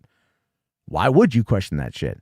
All right. Like, it's just the guy, he just deeply repressed conservative men have some skeletons that are pretty bleached white in their closet. Some of them wear, sheets and hoods and shit, but whatever. And so turn on my gaydar. Boop, boop, boop, boop. No, but you look at someone like Charlie Kirk, and you could probably think the same thing. All right. Like, there's something unsettling about Erica Kirk as a person from my outsider perspective. There's something about her that's cold and calculating and creepy. The way that she's responded to the assassination, the horrific, terrible assassination of her husband 3 months ago, in 2 days, 3 months ago, in 2 days. The fact that she has responded to that in the way that she has, and all the weird things that have come out about her since then, and all the weird things that she has said, and how odd the whole process is. I would not be surprised if Charlie Kirk was a little bit on that side, maybe some college experimentation, maybe some late night grinder hookups, maybe that's how, I don't know. I don't know what he was into, but I would not be surprised if that was the case. Charlie was banging the brains out of Candace. I don't think so. I don't think so. I don't think so. I don't think Candace Owens is even a human. At this point, Candace Owens is not even a human. We're gonna find out that her kids are actually just they're surrogates. They're just babies that they got from somebody else. You don't get to be. Maybe they are, but at the same time, look, I'll be fair. I'm talking trash, but at the same time, a lot of these people are again, it's a bit, right? It's a bit. Is Milo magically straight? Come on, no one believes that. All right. But does he have to play straight in order to get back into the right-wing conservative evangelical grift? Hell yeah, he does. He's like, the only body of Christ I take is the fucking cracker, sir. I drink the blood, not the cum. I can't go around that pearly white shit. Fucking, ooh, smells like the ocean. I might live in Miami, but the reason why my house smells like the beach is because I clearly go swimming every day. Jarbo, who's more of a crash out? Candace Owens or Misha Barton? I don't fucking know the connection between the two of them on that one. What did Misha Barton do? I haven't heard shit out of Misha in years. Let's see. Benny gives off gay tough guy vibes. It feels like theater when he's angry. It's like Michael Knowles, same thing. Look, man, a lot of these guys are just like actors. It's like how many straight men are gay for pay in porn? A lot. Why? The money's better. So if you're going to come out and you're like, yeah, I'm fucking ultra mega Chad. My balls are big. My dick is long. My truck is huge. My patriotism runs deep. So deep. Penetrating my prostate deep. You know what I mean? That kind of stuff where you're like, all right, these guys broke back it all the time. And here's I don't care if they do. I don't care if they do. None of what they do in their personal life affects me at all. I don't even really care. If they were true to themselves and still held these ideals, I think that would be more respectable than what they're doing now.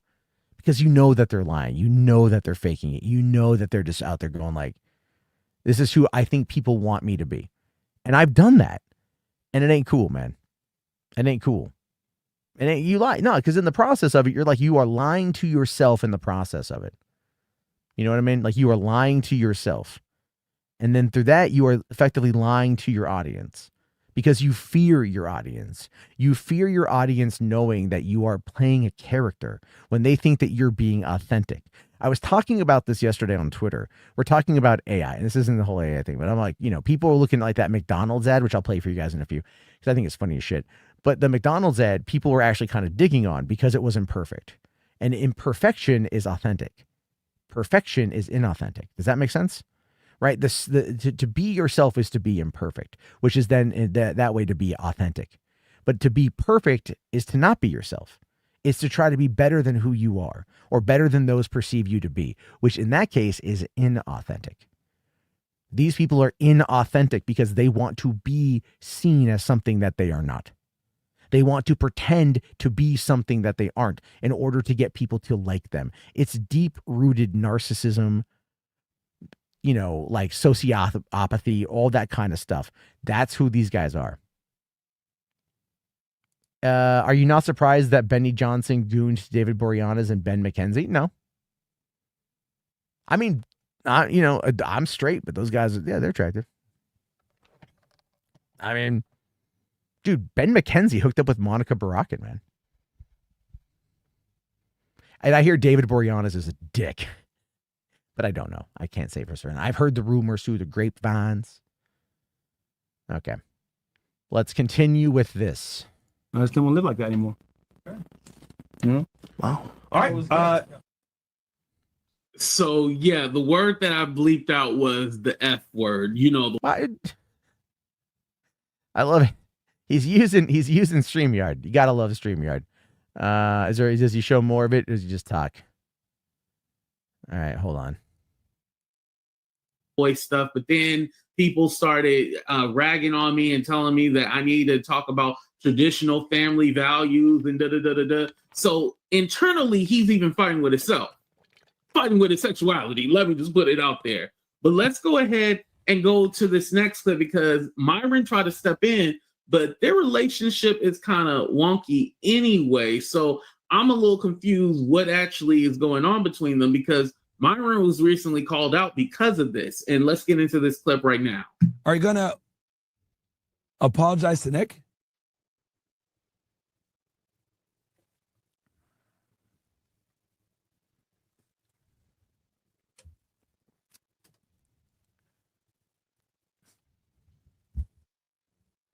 Apologize for what? Wow, that was like 10 seconds of nothing. A few moments later. Milo gave gangsters Nick's docs and paid them to assault him and his family, which resulted in dad getting into armed standoff receipts. Interesting. Okay, Mike, let me ask you a question, bro. What happened on Thanksgiving? Okay, so, Fourth says that's it. Okay. Oh, yeah, Nick hates Myron's Jewish manager who talks shit about Nick. All these people hate each other, right? But they are forced to be friendly. And that's kind of what happened to the skeptic side of things back in 2017. I, like a moron, thought to myself, everyone can get along. Kumbaya this shit, right? We could totally fight back against the SJWs and whatnot. If we all work together, which we did for a hot minute until Andy Worski chose money and coke over his friends and destroyed everything, and including getting me wrapped up in a ton of bullshit, but whatever. Yeah, these people, they're never friends, man. They're never your friends. They're look, man, everyone is out for themselves. We always have to remember that shit, right? Everybody wants everything. Everybody wants to make as much money as they can, as fast as they can. They don't care how they get it. They don't care what they do. They don't care anything. It's very rare to find people in this game that are truly honest people. And that ultimately is just, you have to remember that that's where things are. You have to remember that that's who people are. I mean, I'm not going to sit there and be like, I'm perfect on shit. Like I have my agendas too, but it's like, I kind of have to put more like on, I guess you could say, defense. So I might come off a little bit hotter than I normally would just because I'm trying to it's a fucking protective thing from what happened all those years ago. But for the most part, it's kind of like people who chit-chat with me. They enjoy chit-chat with me because it's like more fun. Fuck trying to remember Worski. Yeah. He blocked me on Twitter. I don't remember why he blocked me on Twitter, but he blocked me on Twitter. So, that was kind of funny. Again, man, for me, it's like not even like a big deal. It doesn't bother me. Like all this shit nowadays is kind of just like a Jobo-genda, a Jarbo-genda. What are you talking about? Worski and PvP are for each other because they fuck each other over. Or they fuck everyone over. I don't even know. See, here's the thing with that, right? Like I've heard of things happening. Not too familiar with what's happening. Occasionally I kind of go down like the rabbit hole if I'm like bored and shit. And it's like, but otherwise I don't know what's happening. He blocked me because I did not buy him coke. Maybe. Fourth here says, the best infighting I've seen was from the right-wing women who went after each other because one proudly posted her engagement ring. Shit got ugly. Hey man, listen, no one hates women more than other women. That is just the truth of it. No one hates women more than other women, especially in these spaces, because it's that same concept, right? It's that hierarchy.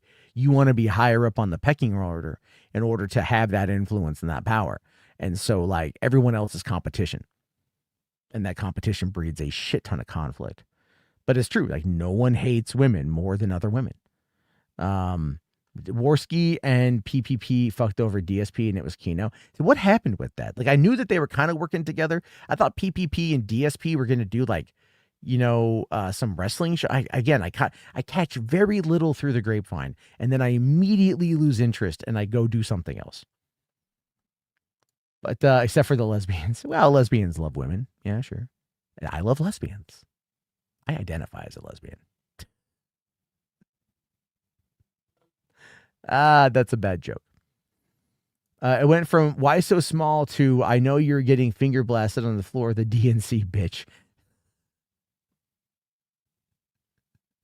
Man, I swear these people, dude. These people are just like fucking. It's all content. At the end of the day, it's all content. It doesn't mean anything, right? It doesn't mean anything. It's just like everyone is just, it's all content. How can I turn this into something that's going to benefit me? You know, like when I comment on something, how do I turn this into something that can benefit from me? When I report on something, when I review something, when I do anything, it's how do I do this so it can benefit me? And now this drama sells like a motherfucker. People love that shit. They get in on that shit. They fucking live and breathe that shit. Why? Because that's their life. They have a lot of problems.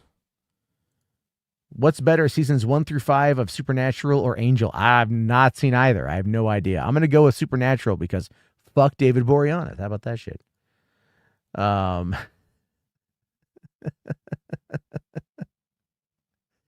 Oh my God.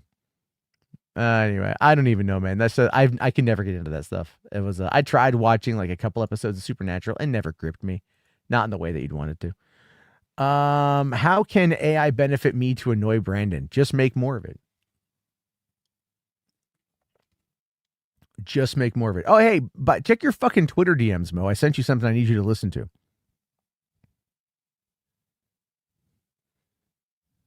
Listen to it. Anyway. Oh, he's a dick. He's David Boreanaz is like well known throughout Hollywood for being a dick.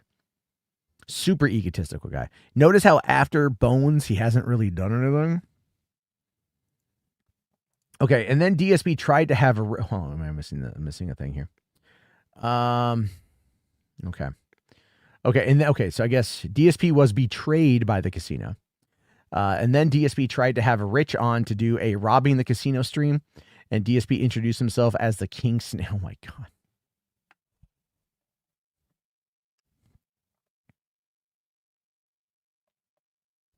This is what I'm talking about.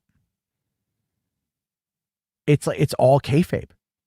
It's just like, let's like, who can one up each other? Who can fucking heel turn on each other? Jesus Christ. I mean, look at no one ever watched Bones for David Boreanaz. That's right, dude. Fucking Emily Deschanel, baby. All the way. I like Bones. It was a good show. He's my long lost brother. No, he's not. No, I know my brothers. I enjoy listening to my brothers. Phil is always, have you guys noticed that like Phil will always beg for money, right? He always begs for money. And I do streams, I like super chats, but like I don't beg for money. I'm tempted to for getting a new computer because I need that bad. But like it's it's like it's all that kind of shit. But people keep him fed so they can keep getting fat off of him, right? They toss him the scraps so they can keep getting fat. And I think he actually knows that, which is really funny. It was dumb and Rich, it was dumb and Rich didn't last long on the stream because he knew it was dumb. How much I need for a new PC? 1,000. The one I'm looking at's 1,000. It's a prefab. I'm just like, I'm probably going to finance it. My computer, the fact that I'm able to get decent video now is kind of crazy. When I restart my PC now, it's starting to go and like I have to do like the manual like selection of the boot disk. There's a problem, might be my hard drive. It's an old computer. The hard drive's 10 years old. Everything's 10 years old. No, I mean, Mobo's maybe like 8 years old. Shit like that. It's just like, it's getting up there in years. So Christmas is crazy. DSP was recently on Asmongold. Really? Well, God, hold on. Asmongold did a thing. I got to find it. I saw a clip today that kind of, okay, what's this one here? Starts at 14 seconds. Oh God, what is this one here? Okay. Chicks on the right. Starts at 14 seconds in. Chicks on the right. Oh God. Was it with the pink? What was it, the pink? Okay. Let me just make sure I'm brought up on the right page there. There we go. When Sarah Stock, who is some influencer that I'm unfamiliar with, tweeted out a photo of her new engagement ring with the caption saying, "I won." This caused Emily Saves America also a very popular influencer, to mock the size of the ring. And she just said the ring size, like, you know, with the skeleton face. And so that was it's bitchy, not because right? it's small, because she thinks it's small. Is that what's I going guess on she here? thinks it's too small. Yeah. What? Oh, it gets so much worse. Oh my God, it gets so much worse. So then Sarah responded to Emily and said simply, "Where's your ring, Emily?" Is she not married? I don't know anything about No, these she is two not. chicks. Okay. She is not.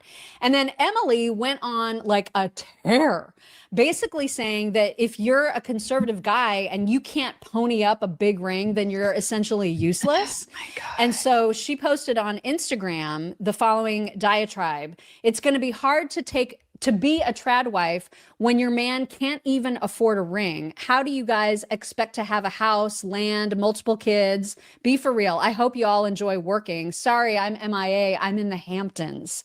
And then she said, conservative men need to stop being broke and gaslighting women like we don't deserve diamonds and rings. So you want me to give up my job, my career, my financial independence, push multiple babies out of my body, cook clean, be loyal, and loving feminine wife forever, and y'all can't even afford a nice ring for us? GTFO, just admit y'all literally don't like women. God. Okay. So for one, listen, I'm just going to say this for everyone in the back. Okay, hold on. Let's go full screen for this one here. Engagement rings are a scam. They're an absolute scam.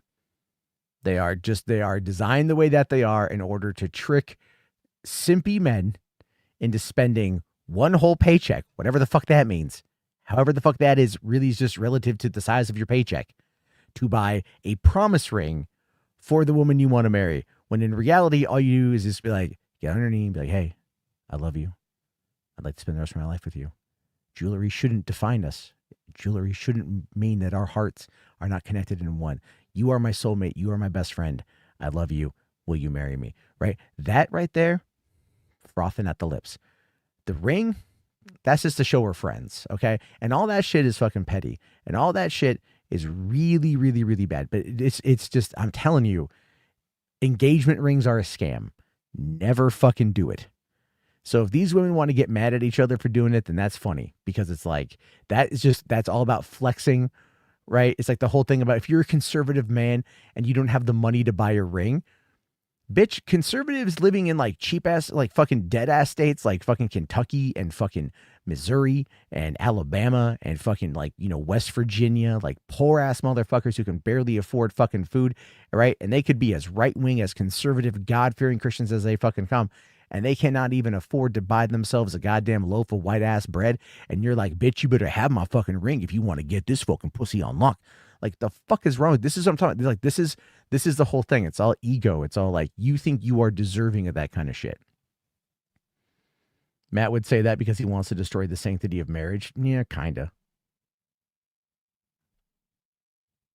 That was shallow shit. I knew it was a scam. Yeah. Oh yeah, dude. Fucking all that shit's a scam. All right, I'll keep going for a second. I hate chicks like this. Oh my God. I just cannot stand chicks like this. I can't. It's I don't. so you guys. bad. I hate that. Whoa. I just hate that whole sentiment. Yeah. So you're all about the ring. Okay. You're all about the stuff. Good luck with that in life. Well, if you love it, you better put a ring on it, right? That was the mantra in the early to mid 2000s. You know, if you like it, then you better put a ring on it. You know, like, whoa, whoa, whoa, whoa, whoa, whoa. You know, women are just like, put it on here, right? No glove, no love, sort of thing. It's crazy as shit. So Sarah Stock is a Canadian grifting as an American white nationalist. Oh, really? Yeah. I mean, like, again, you know, all kinds. That I'm the prize shit is dumb. Yeah, it's so fucking dumb. I get, like, women out there, like, I guarantee you could just be like, look, I love you. Like, let's, you know, you want to get together? You want to get married? And they're going to be like, yeah, do you have a ring? Like, I fucking crack a jackbox, bitch. Right? Oh, yeah. No, it's like, it's so fucking stupid. I think if you are with somebody and you know, and you're going to do that and you're going to get married and you feel pressured into getting a ring, if they pressure you through your conversations into getting an engagement ring, then, you know, run. Because at that point, it's just the fucking beginning of the end. It really is. At that point, it's the beginning of the end. Because if you don't feel like you need a ring to express your love for somebody, and they feel like they need that kind of physical manifestation of that in order to be able to project it out into the world, it's a status symbol. So are you getting married because you fucking love, or because you want people to think that you are more than what you are? But again, no one hates women more than other women. Let's see if this goes on any further. If you're all about the stuff. Yikes. So then it got even uglier with more right-wing influencer women getting in on the fight. And so there was one named Morgan Ariel who said to Emily, "You give it up for free, ho. Might want to sit this one out." To which Emily responded, "Morgan, your baby daddy abandoned you. You're raising a bastard child, but yet somehow, some way you think you're better than me or anyone on this app. You gave it up for free, got left in the dust, and now post rage bait on X to supplement the inadequacy of your monthly child support payments." And Morgan, look, man, here I'm just gonna be fair. I'm gonna go big for this. I'm gonna be fair on this one. Elon Musk, if you are watching, right now is the time. If you are watching all of this drama unfold on your app, and if you are smart man, you will cast your web.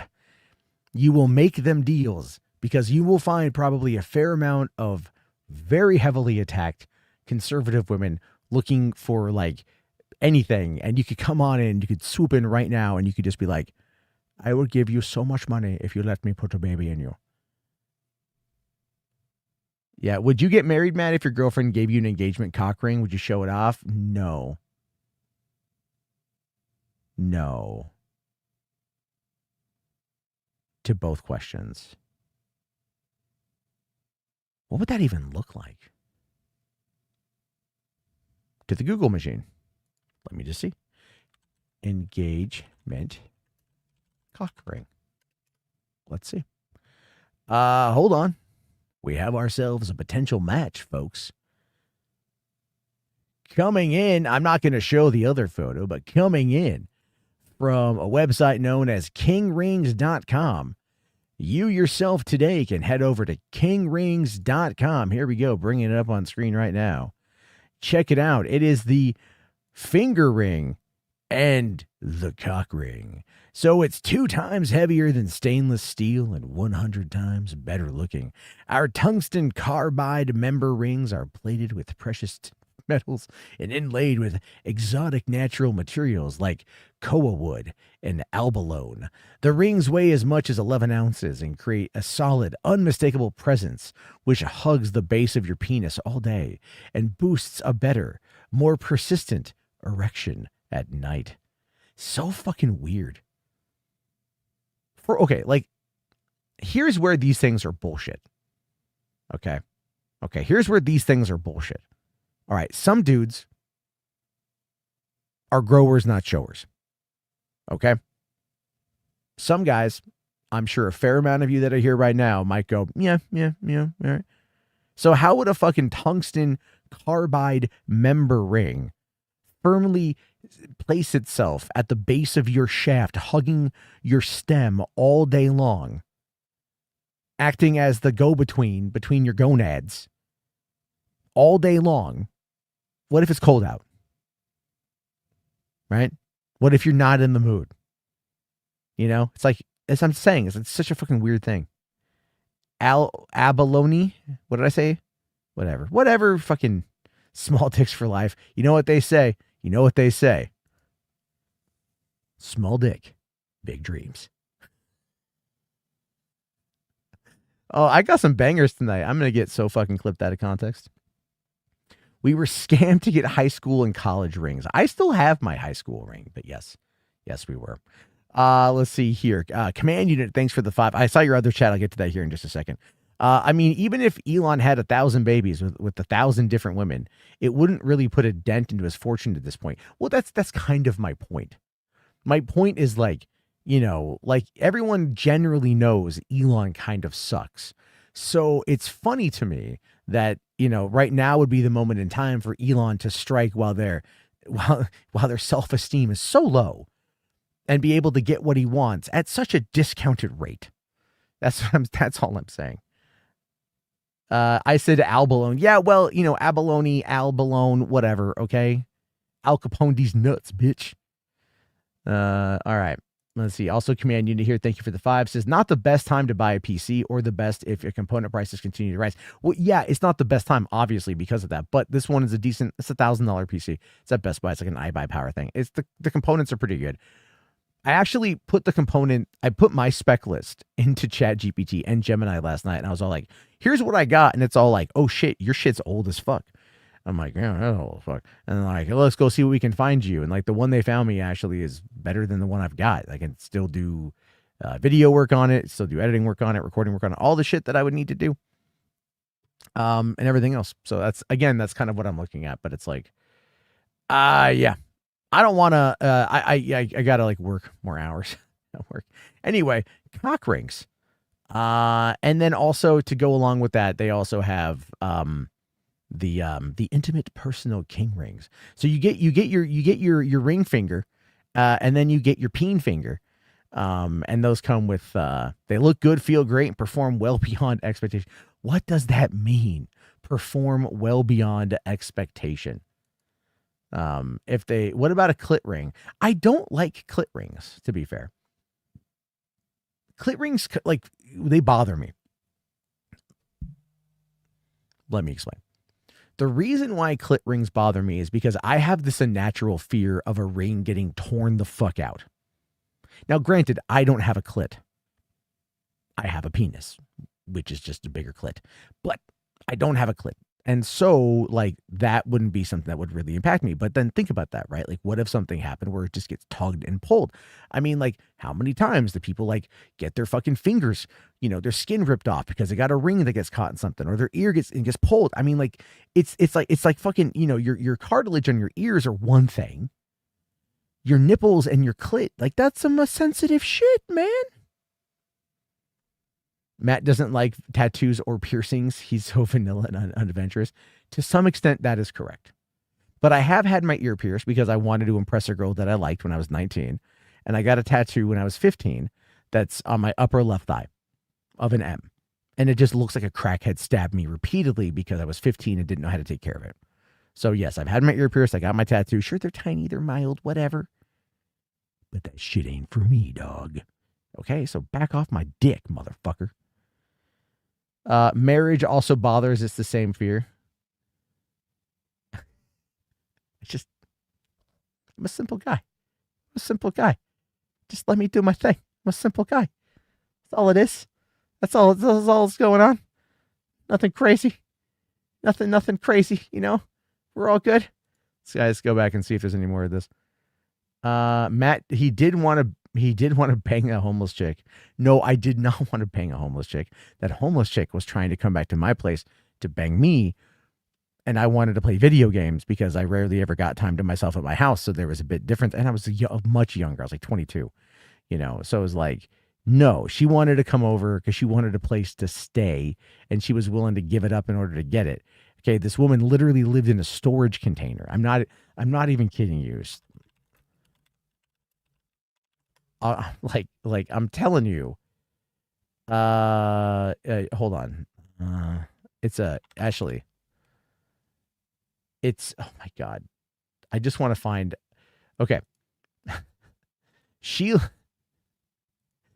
lived in one of these. Okay. There was a container place next door. She lived in one of these. All right. It is not like I was like trying to be mean. Was she sitting in his chair? What are you talking about? You could have fucked out. I'm just telling you, man, like that was where she was staying at the time. No, yeah, now I'm doxing her. Yeah. This was in like 2004. There's nothing wrong. You guys are like simping for this chick. Her name was Leanne. She was nice, but like it just wasn't something I was interested in. And there's nothing wrong with living in there, okay? But it gets hot as shit in the summer. Okay, and this is in Southern California. It's like always summer. Jarbo will be like, "Oh yeah, what's the market for one of these?" I mean, hey man, like I got property, you know. I got property. I got 1.3 acres. I got shit to do. Oh yeah, I have. That's right. I keep forgetting about that shit. I have an issue with homeless people, especially to sit in my chair. Okay, hold on. In my defense, it wasn't like I just showed up and sat where I sat at the library like one time. We're talking like a year and some change. Okay. All right. It wasn't like I just never was like I just a newbie taking someone's fucking seat. They knew. So my fat ass had to scramble. No regrets. And none of your shaming is going to make me feel bad. So fuck you. Her name is Starving. You fucking dick. You fucking dick.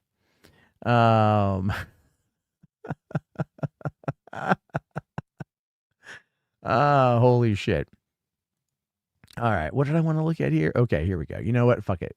All right. So, just to clear up, so this is Piers Morgan grilling Nick Fuentes over whether or not Nick is a virgin, I guess.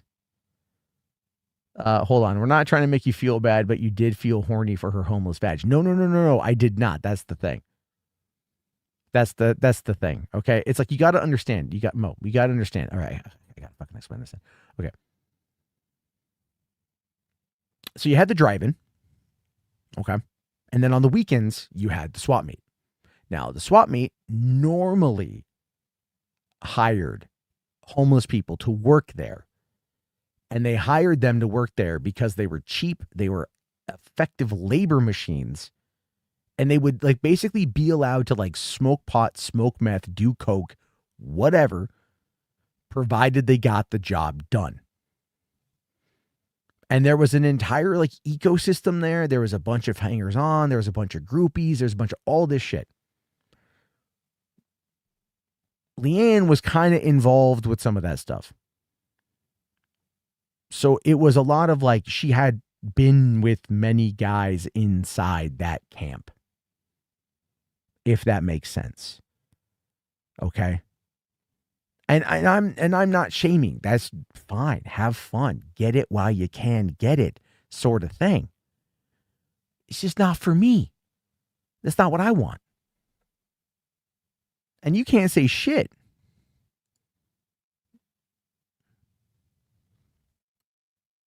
Just saying. Jarbo tried to get a blowjob out of her in exchange for a multivitamin. That I probably could have done just by asking. I probably could have been like, zip, and then, whatever. In other words, how clean was she? I mean, it's a nice way of saying it. Yeah, sure. It's a nice way of saying it. All right, she was nice. She was a very nice person. She was very nice, very friendly. Not for me though, man. Like, it's just when you're around that shit and you see that shit and like, what they're doing, it's like, that ain't, nah. Like, I mean, I might be lonely, but I'm not like, I mean, I'll fucking take toilet paper and shove it into a fucking empty toilet paper roll and just use that before anything else. Apparently, Matt's apparently not a homosexual. There we go. Matt said no to having itchy balls. That's one way of looking at it. Sure. Yeah. All right. Let's see who else says no to itchy balls. Nicholas J. Fuentes. But one of the many theories about you, I've no idea what the answer is, and you haven't got to answer. But are you actually attracted to women? I am attracted to women. You're not gay? No. But I will say that women are very difficult to be around. Okay. So there's that. And do you think they should have the right to vote?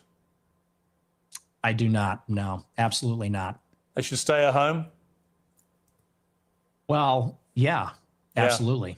So basically, you're just a misogynist old dinosaur, aren't you? For a young guy. Yeah.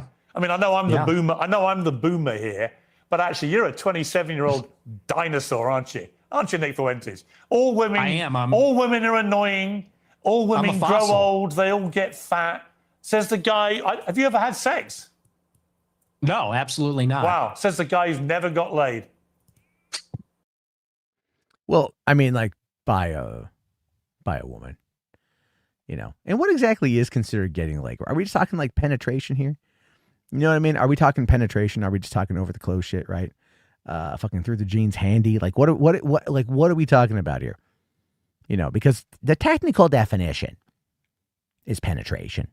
And so if Nick has never been penetrated or never penetrated, then yeah, sure, that would count. But nothing like a little, you know, whatever, right? Nick is the Joker, a real life Joker. I mean, I'm pretty sure Arthur Fleck got laid at least once. I would assume. That's kind of weird though. But they're grilling him, and I think it's really funny that they're grilling him because it's just like they're grilling the shit out of him over the fucking virginity. You know, let's see here. All right, hold on. What am I looking for? I want to see if I can find the other Fuentes. There's a lot of Fuentes clips floating around out there. Got to find the good ones. Got to find the fucking good ones. Hold on. Wait, here we go. Okay, here we go. Apparently, we got ourselves a little bit of an uppy doozy. That new Drew Barrymore movie, Never Been Penetrated. I mean, that could be the porn version of that. Yeah. Mexican Joker's a name I haven't heard in a while. Let's see. Pretty sure him and Destiny had a thing. This is according to Kunst. Back when Destiny helped Nick reinvent himself a couple years ago. There is video of Destiny giving a guy a blowjob. And there has been speculation that was Nick Fuentes. No idea if it's true. No, I don't care. I've seen the video because it was floating around Twitter and one of those things where once you see, you can't unsee. But yeah, I don't know. What gets me kind of really kind of is interesting is how much of that community are also kind of insularly fucking each other, right? You know, like Lauren Southern apparently hooked up with Destiny. Lauren Southern also hooked up with other guys that were in that field in that area as well. So it's that whole idea that again, very connected, very kind of incestuous in regards to like the conformity of opinions is what I'm referring to. But just that being in the proximity, and it's like, that's, kind of crazy to me. Speaking of Arthur Fleck, it gets worse than Fuentes. This guy, Gypsy Crusader, is the worst racist. That name sounds familiar. Where do I know Gypsy Crusader from? Oh, he dresses up as Arthur Fleck to be racist. Fucking people. All right, here we go. So, coming in about Candace. Candace Owens tells her large fan base filled with radicalized vigilantes and self-appointed intelligence officers that they should be deeply suspicious of Ukrainian refugees as they may be operating as agents of French and or Israeli intelligence. She also tells her fans in Tennessee to report Ukrainian refugees who have fled the war to law enforcement. The evidence she presented earlier in her show, a flurry of emails. Reminder, every episode of Candace's show is viewed and listened to by millions of times, and she's always on the top 10 news podcasts on every single chart, which I do think is kind of crazy. All right, here's this guy here saying you're falling for her bit. She has the emails. She'll wait for someone at TPUSA to say that she's lying or making it up. Then she'll provide the receipts, making them look even more suspicious. The reason she's number one isn't because people are dumb. You are for not actually listening. Then he says, hi, I'm the one who always warns people about this. The situation isn't about emails and texts. It's about targeting people broadly. So, yeah, it's just, 2 days ago, George Webb fed it to her. Okay, here we go. Who will tell you the truth that why Charlie Kirk was actually killed? It's Ukraine and DuPont, but the world doesn't know that yet. Okay. So it's like, again, all this shit's crazy, but let's see what the kind of crazy that's coming out of Candace. And I am encouraging you to contact your authorities if you are hearing any sob stories from anyone about how they're coming in from Ukraine and that they're fleeing the war. Okay. I think you should contact the authorities immediately. We don't need to have a presence of Ukrainians that are quote unquote fleeing the war in Tennessee. And, I trust the Tennesseans to get this done and to pay attention. And I want to say this, by the way, everywhere in America, I've heard there's a major influx of Ukrainians, quote unquote, fleeing that are building up in Washington. That is something to be worried about, you guys. That is something to be very concerned about. okay? Because it is during wars where the most dangerous people are allowed into other countries under the guise of being refugees. That is how they take over other countries. And you need to keep your eyes and your ears peeled for how these Ukrainian quote unquote refugees are organizing. I don't think there's a reason for any Israeli intelligence and French intelligence officers to be here in Nashville. So again, if you know something, please email us more tips at CandaceOwens.com. Real quick, that was a hell of a leap. Did you catch that, right? We don't need Ukrainians here. So if you see them, report them. Okay.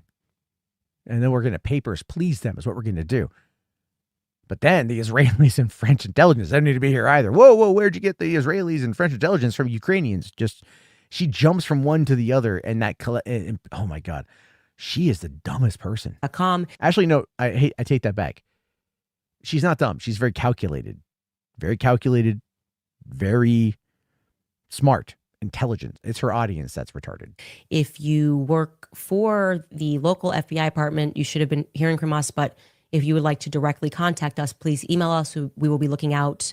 And like I said, Root Brands apparently is who has hired this individual under the guise of working under a technology officer. He's supposed to be a billionaire, so why would he be working at all? If this is the correct individual, I'm not buying the name Jonathan Schmidt. I will say that. For an Israeli who should be living in Tel Aviv.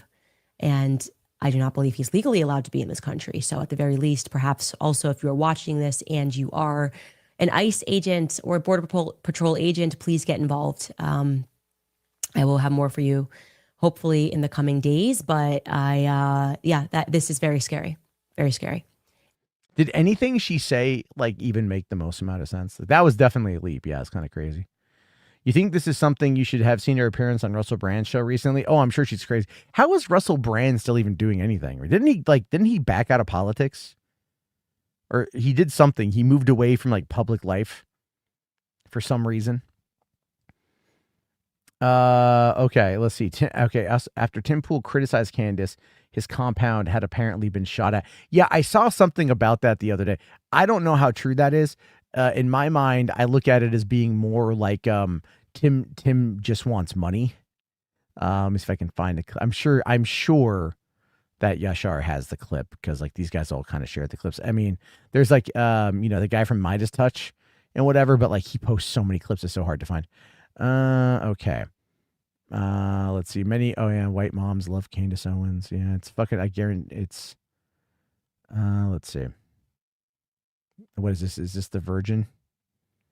Okay, hold on. What is this one here? Neo-Nazis, Candace Owens fans.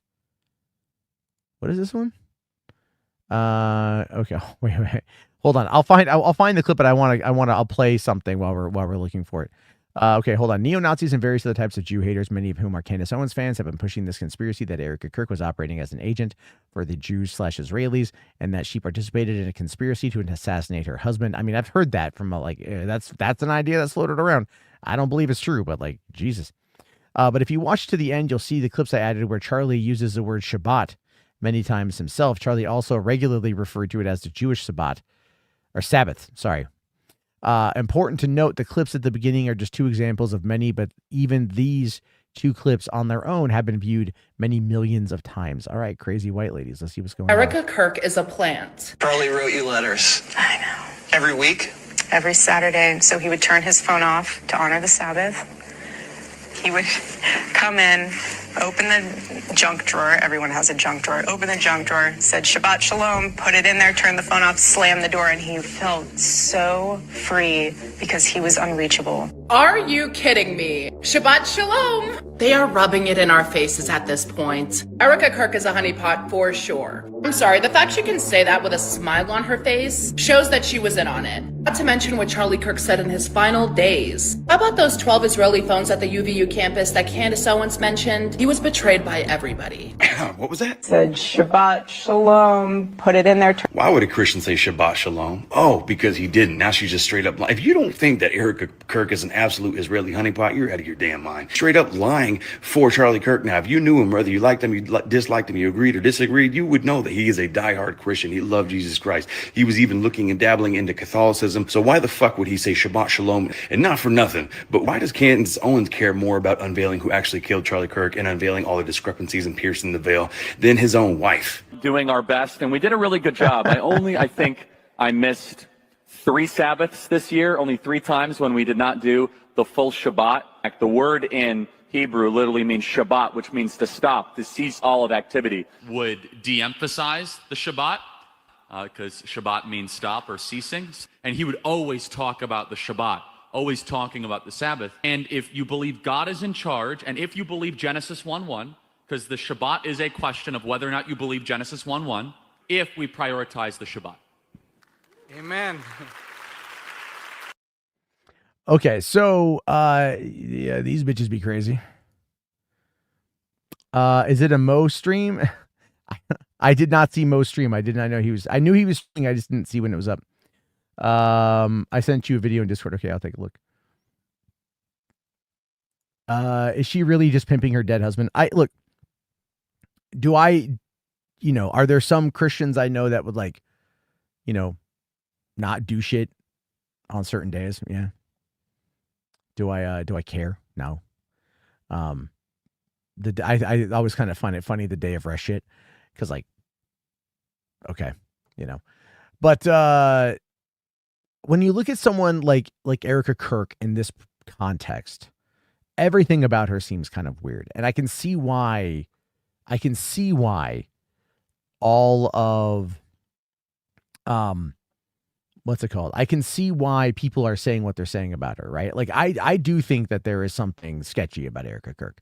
I do think that it's interesting how they met, and everything else. And I would assume if theory is to be believed, Charlie Kirk was probably like Nick Fuentes, probably a virgin, maybe inexperienced in the ways of the lady. And here comes this blonde, attractive woman who loves everything about you and giggles at all your dumb jokes and just makes you feel like the best thing in the world, which is something that women are really good at doing, And then before you know it, she's gobbling your knob and you're fucking balls deep and married, and now you got a couple of kids. So do I think that she was involved in any way in the assassination? No, I do not think that in any capacity, because I don't think at any point in time it would really it wouldn't benefit her. It wouldn't benefit her at all, because if she was what you have to understand is in these hierarchies of Christian relationships, right? These types of things, the woman is always going to be subservient to the man. But then you got to go back to the saying that behind every great man is an even greater woman. And that's very true. And it's true because when you are ascending in your career to that level, when you are building up things to that level, it requires time and dedication and everything else, massive amounts of time. And you need help because you need someone to kind of oversee the day-to-day while you work on all this shit, right? That's largely where she would be.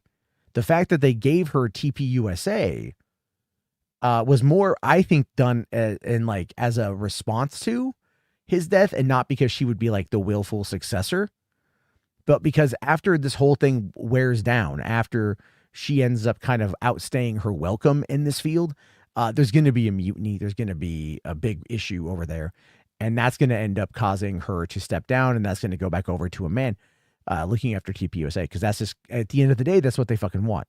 They don't want her to be running the show. They don't want a woman to be doing anything.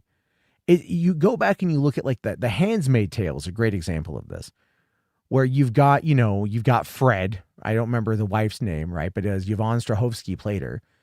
And we got in the first season, you get some flashbacks to where she really helped organize this Gilead thing, right? And then when it happened, when they got what they wanted, when they took over what they wanted to take over, and they were able to then, kind of shape the government and the country and their image, she then became a second-class citizen.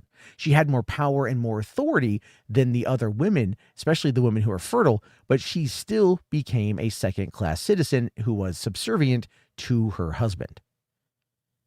That's what this would be. If they get what they want, every woman that is involved in this entire racket will get cast aside. Right now, they're useful because they're able to work on behalf of what they believe other women want to hear. They are able to provide that kind of the permission to join. Oh, well, I kind of agree with this, but where are women going to fit? Oh, there's a woman right there, and she's in a place of prominence. I can one day be like that. That's the lie that they sell. You know, and so, I find the Sammy Obeid. I've seen one of his ones on Charlie Kirk. It was pretty funny. No. You mean Elizabeth? Not Olsen. Elizabeth Holmes, I think is her name. The lady from Handmaid's Tale. She's a Scientologist. So take that for what you will. But it's true. It's in this scenario. Let's imagine for a second that the right wing gets their way. That the conservatives get their way. Trump doesn't step down. Trump gets a third term. They completely get rid of all illegal migrants. They close the border. They shut down the visa process. They shut down the refugee process. They shut down the amnesty process. They kick everybody out. Now what? They end gay marriage. They make being trans illegal. They find ways to force schools to start pushing the 10 Commandments on children. They make the Pledge of Allegiance fucking mandatory. They add God 4 more times in the Pledge of Allegiance to double dip on the fact that that shit was added in, and nobody ever wants to talk about the fact that under God was added in. And so all that shit, they get everything they want. Who runs the show? It's men. Men with penises. Who doesn't run the show? Women.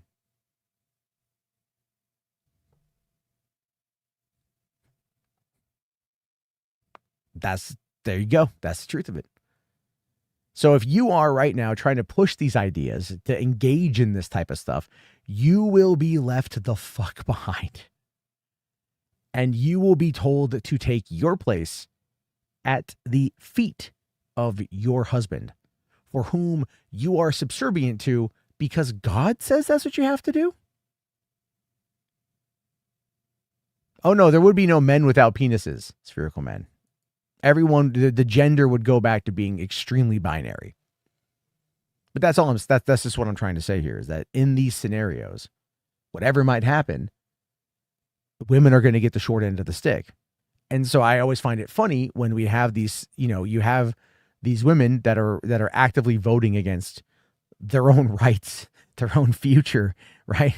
Because they think it's not going to impact them. They think it's not going to affect them. They think that they're going to continue to have free will, free choice, free association, and the ability to do what they want. But when they actually get to that point, if they ever do get to that point, they ain't going to get shit. They're going to be handed a mop and a bucket and a fucking apron and been told to get to work. You better take off them shoes. You better pull down them pants, and you better tell me when you ovulating, because I'm about ready to fucking fire off some children up in that fucking snatch. That's what they're going to do. Now, here's the thing. Music Man here says, I don't see how these women could do it to themselves. It's very simple. Belief. I'm just going to say this, and people out there won't agree, but that's okay. The way to save humanity is to end religion. That's the only way to save humanity, is to end religion. Because religion causes more than it helps out with, right? It does some good. Don't get me wrong. Having your faith and being there for, impoverished communities and some of the stuff, it's good. Don't get me wrong. But how much of that is done out of the goodness of your heart versus trying to work the angle to make sure that you have enough brownie points to get into heaven at the end of the day? There's a lot of that as well. There are a lot of very philanthropic people out there who can very much do this without needing to do so because someone in a book or someone in a pulpit told you to do it. It's not that people are dumb. It's not. It's that people are easily swayed. They're easily susceptible to things that they believe because they were told to believe them. most people find religion not on their own, but because of indoctrination from their parents.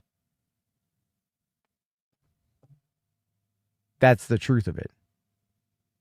Mom and dad love Jesus Christ, love going to church. You're going to love Jesus Christ, love going to church. You're going to drink that blood. You're going to eat that body. You're going to say your prayers. You're going to ask for forgiveness, even though the only thing you fucking did this week is maybe say a curse word when you fucking stubbed your toe. Or maybe you took a little piece of candy from the bag you weren't supposed to have and you feel really bad because they use guilt as fear as control. But they also do the same thing in social settings. The fear of ostracization, the fear of being the other, the fear of abandonment, the fear of not being good enough, the fear of guilt, the fear of everything that they do it to control you. It's the same thing like when there's a cancellation online, right? They do it to control you. Now, don't get me wrong. There are people out there that like that Shiloh Hendrix lady that was like called that little 5-year-old kid the N-word. Like, that's fucked up. Did she need to raise all that money? No. Like, what the fuck? But then like they're on Give, Send, Go to like get her hundreds of thousands of dollars because she was racist. And they're like, no, but you have the freedom to be racist. So we're going to give you money because you were racist. And like, you're going like, but how does that like make you a better person to back up somebody who used a racial epithet to like fucking disparage a child? It's the won't somebody think of the children crowd really kind of fucking suck. And then the Cinnabon woman. I just learned of the Cinnabon woman today. And, I don't get it, man. Command Unit here says, Matt, petitioning to be the emperor of mankind. No, I don't want to be the emperor of mankind. I just want people to fucking pull their heads out their asses. Right? It's like, look, it's not that difficult. Don't act like a fucking moron in public. Everybody. All right? Like everybody. And if someone is acting a moron in public, fucking ignore them and move on. Don't fucking give into that shit. Like I was a couple years ago, we were going for in Olympia, there's this Capitol Lake and nice walk and everything else. We're walking around as a family, just enjoying the summer afternoon day, just having a good old time. And this crazy motherfucking guy, like from across like the parking lot, looks at my girlfriend and just starts screaming the N-word hard R at her. No provocation. Pointed at her directly. She's like mostly Polish. So she's almost translucent. Right? And it's like he was just hard R-ing it constantly. So there's that. Who is the Cinnabon woman? Okay, we'll look that up. Because like that one I need to see more on too. Okay, hold on. Cinnabon. Man, now I want a fucking Cinnabon. Okay. What's her nuts? Okay. Her name is Crystal Wilsey. All right, I'll bring this up here.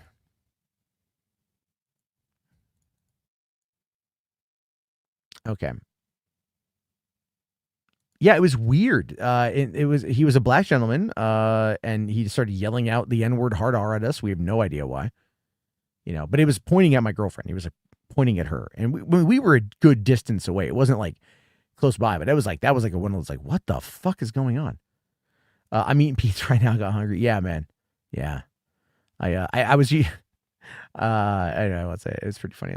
Okay, so what do we got here? We got the term Cinnabon woman most likely refers to Crystal Wilsey, a former Cinnabon employee in Wisconsin, who was fired after a video of her making racist comments and using slurs towards a black Somali woman or Somali Muslim customers went online. Okay. Let's see here. New York Post will most likely have the video because, it's the New York Post.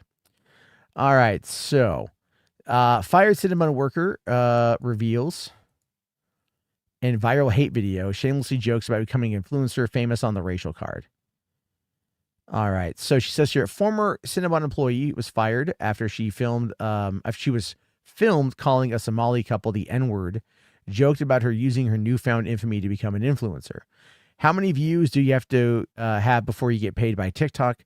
Crystal Wilsey quipped in a TikTok video on Monday. Oh my God. What is her TikTok? Genius Rain one. God, look at those crazy ass eyes, man. Oh, here we go. Let's see. I don't even know.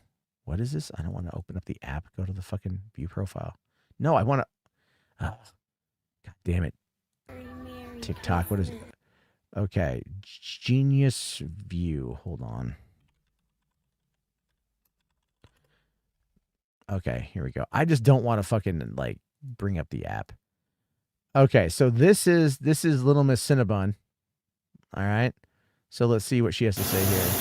Okay, so little bond bites when you get to work.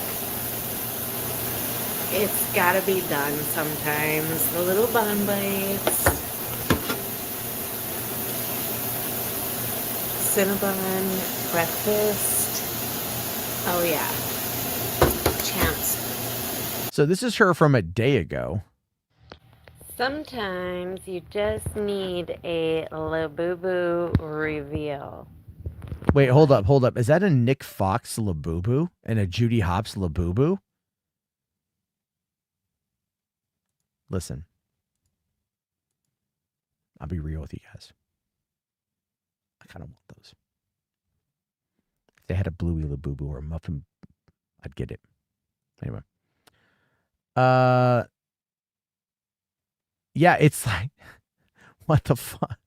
So this is her, okay. Keychains. Yep. And that's Nick Fox or that Zootopia. Nick Wilde, sorry. Cry babies. Little angel babies, skull babies.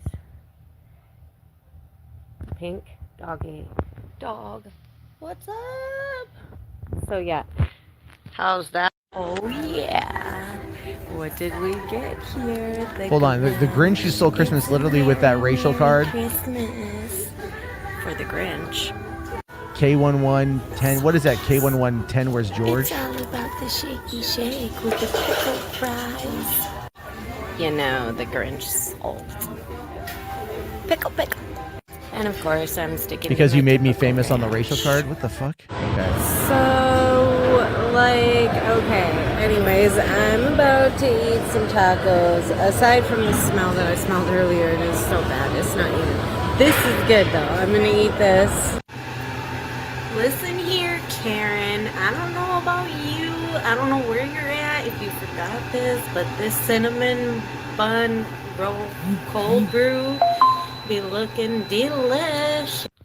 How many views do you have to get paid by TikTok? Curious. Hold on, someone here has. You know, I'm sorry. She was arrested for endangering 3 children 3 years ago, almost 4 years ago. Bond was $4,000. So she's, oh my God. So she's, I don't get Labubus either, man. I don't understand them. Shit's weird to me. So this lady is clearly like, you know, not a good person. But she's going to try to, she's going to run it hard, man. She's going to run it fucking hard. Let's see here. Trying to find the video of the Cinnabon lady. Let me see if I can find the video. Okay, here we go. This might be it. Come on. They don't have the video. I see they don't have, you know what it is though? Is they don't have the video. Oh wait, hold on. I think I find it. I think I can find it. Oh, here we go. Okay. Here we go. Sexualizing your body makes you a better person. Are you recording? I'm gonna record you. Yes. Do you want me to throw water on you? I am racist. So idiot, for and real. you are an idiot. No, I I'm am not. racist, and I'll say that to the whole entire world. Don't be disrespectful. You ruin your life, by the way. Oh, you talking about respect? You talking about respect? You are fired from this place, man. You're not gonna be working here. Sackwag. Look how you talking about ugliness? Did I stutter? You're the ugliest person I ever seen in my life. Good. Fuck. Your fucking No, we're face not. for No, what? we're not. No, we're not. Because you know damn well you're a That's fucking respect. evil That's fuck. respect. Keep squeezing that caramel, bitch. Get the fuck out of here. That was meant for you. Sexualizing your body makes. So I want to, okay. So like, look, obviously That's just bad. Don't say that shit. But I feel like there's missing context here, right? Because obvious, like this video was heavily edited because they cut out the swear words. Okay, fine, I get that. But I feel like there's like a back and forth we didn't get to see. It doesn't justify what happens. I just want the context, because then I can make a more informed opinion about it if I have all the context. But I don't have all the context, so let's see what happened. I think it's okay. Hold on, there's another one here. Oh yeah. This is America. Don't got you slipping up. This is true. Look how I'm living up. Police be tripping up. Yeah, this is America. Actually, like, this isn't wrong. I'll show you guys. This. I'll show you guys her fucking. This is the give, send, go. Look at this here. Goal is $271,000, and they've raised $547,000. Now, that's crazy, right? So here we go. This is what it says. Okay, like fucking flat out. This is what it's. This is a Christian website, by the way. Christian, which, let's be real, in today's modern world, Christianity means dick all. It means nothing. It means absolutely fucking nothing. So it says here, meet Crystal, hard-working white mom doing her job at Cinnabon. 2 Somali customers decide to make her shift hell with intimidation. Instead of banning the offenders and backing their employees, Cinnabon fires Crystal to help keep the nons happy. We're not letting this slide. Funds go to making sure Crystal lands on her feet after this betrayal. No white person should lose their job for refusing to be harassed by Somalians. And like, look at this here. 5 minutes ago, Anonymous gave her $10. White power. Right? Why would you put your actual name to this? Yeah, look at this guy here. Nate, not saying the last name. Merry Christmas. You're an inspiration. God bless you, Crystal. Would love to meet you one day. Merry Christmas, America first. God bless you. Please don't be afraid. Don't be soft or take back anything, because we have your back. Times are changing. Have a great Christmas too. Glad to see that instead of destroying Crystal, those clowns got the opposite result. More people need to stand up for themselves like Crystal did. Letters strung together are only offensive if your emotional IQ is lower than your actual IQ. I tried to warn Minnesota when I lived there. 25 years later, the "you were right" crowd is hearing my "told you so." Minneapolis was beautiful not that long ago. It's just sad. Small gift from Germany. White people around the world need to stick together. Keep fighting the good fight. I mean, like, this is all within the last couple hours. You know, non-Muslim woman should never be harassed for not wearing an Islamic headscarf if she isn't Muslim. Is that what caused it? Because he made a comment there in the beginning about like sexualizing yourself. Hold up here. Like, listen to what he says in the beginning. Sexualizing your body makes you a better person. Are you recording? I'm gonna record you. Yes. Do you want me to throw? So did you catch that right there? He said, "Is sexualizing your body make you a better person?" Like, so there's context to this conversation. That's what I want to know, is the context. She's still an idiot, but like, what's the goddamn context here? That becomes the real question, you know? And then, so yeah, what else? Going back over to this here, it's just, I mean, get this, you know, like, it's just, this whole thing is just completely, what are their prices and fees? Let's see here. Okay. Give, Send, Go platform fees, 0%, 0 per donation. Okay. Third-party processing fees, 2.7% plus 0.30% per donation. Total 2.7% plus 30%. So, or 30 cents. So for every donation that gets made to Give, Send, Go, 2.7% of that is taken by the processors. Okay. And then they get 30 cents off of every donation. Okay. Minimum payouts by country. All right. Like America, what is this here? You know, whatever the fuck it is. All right. What do they have over here? Minimum payouts. What does it got? United States is $1 USD. Okay. So that's about, right? Here we go. About Give, Send, Go. In 2014, 3 siblings had an idea. What would it look like if we took the newly popular idea of crowdfunding and stretched it beyond just funding help for people's marital needs, but also providing hope for people's spiritual needs? Out of these discussions, Give, Send, Go was born. After over a year of development and setbacks, Give Send Go was launched with the beta version in early 2015. We had meetings daily and would talk about and pray for Give Send Go and the direction we were headed. See, that he had meetings daily and would talk about and pray for. There should be a fucking, I think, a comma there. This sentence is not good. This is not grammatically sound. We had a public launch party in October 2015. Once we felt the site was ready to be put into the world, blah blah blah blah blah. So this is a Christian platform, okay? A Christian platform that is being like, hey guys, do you guys know like what's going on with like this woman saying the N-word and she's getting like all of these donations saying white power? You know, like that's totally a Christian fucking, you know, a belief at this point, isn't it?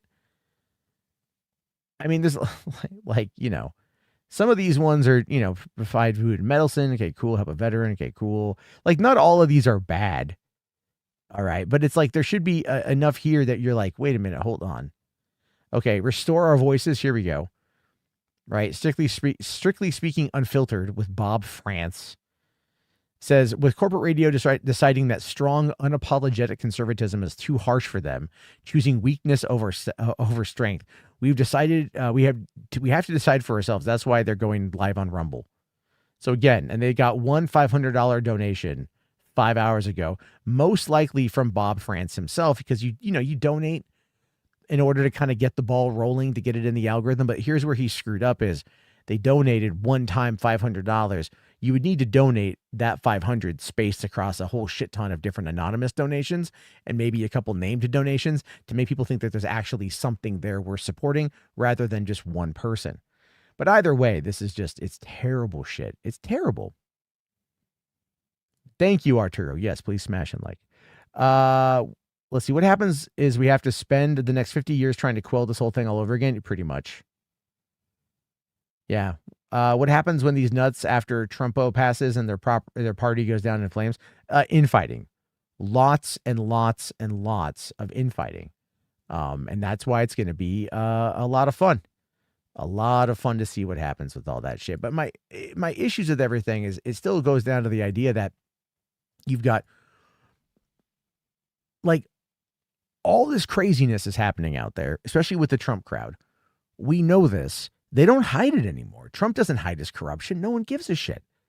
You know, does this crystal lady deserve to be fired for dropping the N-bomb at customers at work? Yeah, I don't disagree with that. If the company doesn't want to, this isn't a free speech issue. This isn't like her saying like, I disagree with X. This is her like, you know, while she's wearing a Cinnabon outfit, while she's at work, while she's saying all these things, there is a bit there that shows you that like, yeah, the company doesn't want to be associated with this and they don't have to be associated with it. Right. It's so, but it's like, why give all that money? That's what I'm saying. I could easily right now come out and just be like, you know, I was persecuted over the polar bear thing. It was a joke. Everyone's trying to cancel me, you know, fucking 8 years later, right? Like, give me money. And they'll be like, free speech under attack. Polar bear lives matter. Fucking give this fat fuck money and shit. And it's terrible. Let's see here. Spherical Man says, I should try to come up with some scam story about being a repressed white Christian male and see how much money I can raise before they find out and pull the plug. I mean, you probably could. It's not hard. Okay, here's how you do it. Okay, kind of, you know, make yourself look small. You know, lower your neck, bring up your shoulders a little bit. I'm a Christian. I'm an American. I love my country. I love my God. I do everything in their names.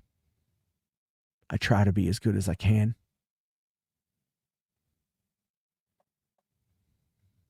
But when it comes to speech, the left just doesn't like it. You can't say what's on your mind anymore. You can't speak your true thoughts. You can't be who you are as a person, as a patriot. You can't do it. I need your help. As it's like it's fucking easy. It's fucking easy, dude. People are easily duped. You make yourself look as pathetic as you can. Which, I mean, to be fair, we all have our moments where we get pathetic. One springs to mind for me real well. But no, you do that, and people will they look at you like you're a sad ass dog. And they'll be like, yeah, this is what we need to do. We need to give him money because, like, clearly there's persecution for his religion and his patriotism. Everybody, Brother Charbo, is in need.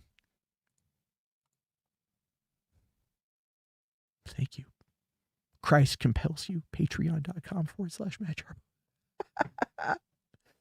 Charbo. Is this a rant over a terrible loss of life? No, not really. This is just a lady being racist.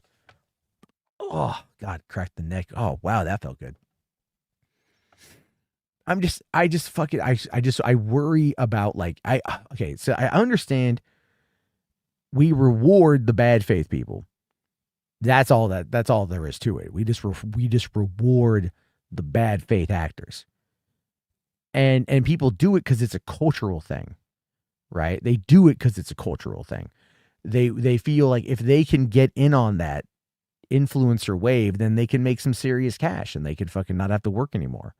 You know? I mean, look, would it be cool to have people like fundraise like $200,000 for my dipshit ass? Fuck yeah. But after a while, that money runs out. And then what are you going to do? OnlyFans. There's the answer right there. Right? Like, I'm a God-fearing Christian American man. Be sure to check out my onlyfans.com/Matt Jarbo. I reenact all my old Dragnet favorites. Instead of just the facts, I say just the tip. It's a mighty tip. And you too can leave tips for my tip. Tippy out.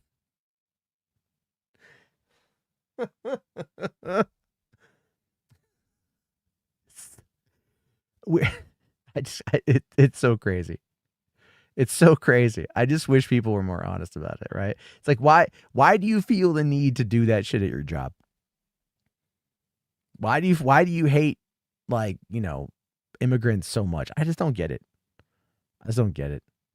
I think a lot of it is ignorant, right? Not immigrant, ignorant. It's just, you know, that's what it is. Jarbo's sexual cryptids. That's kind of weird, isn't it? Like, do you want to see me fuck Bigfoot? Or do you want to see Bigfoot fuck me? I'm going to go out into the woods of Washington, find myself a big, hairy man beast. I'm going to wrestle that baby to the ground. And then when I have him pinned, I'm just going to go full-on submissive and bend over and fly over, let him hog-tie me to a tree and show me what it's like to be a real piggy. There we go. That's my narrator voice for my, down south.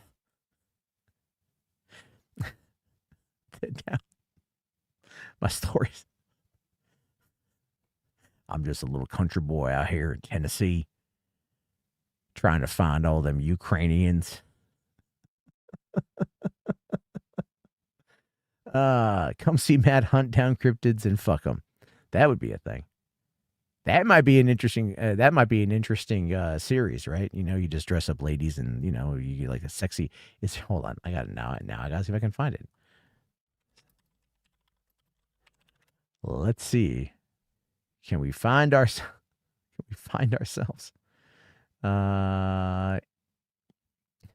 Here we go.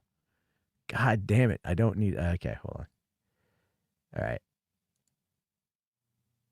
Let me see if I can find it.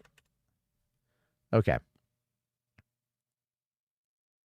Here we go. So this is Sexy Bigfoot.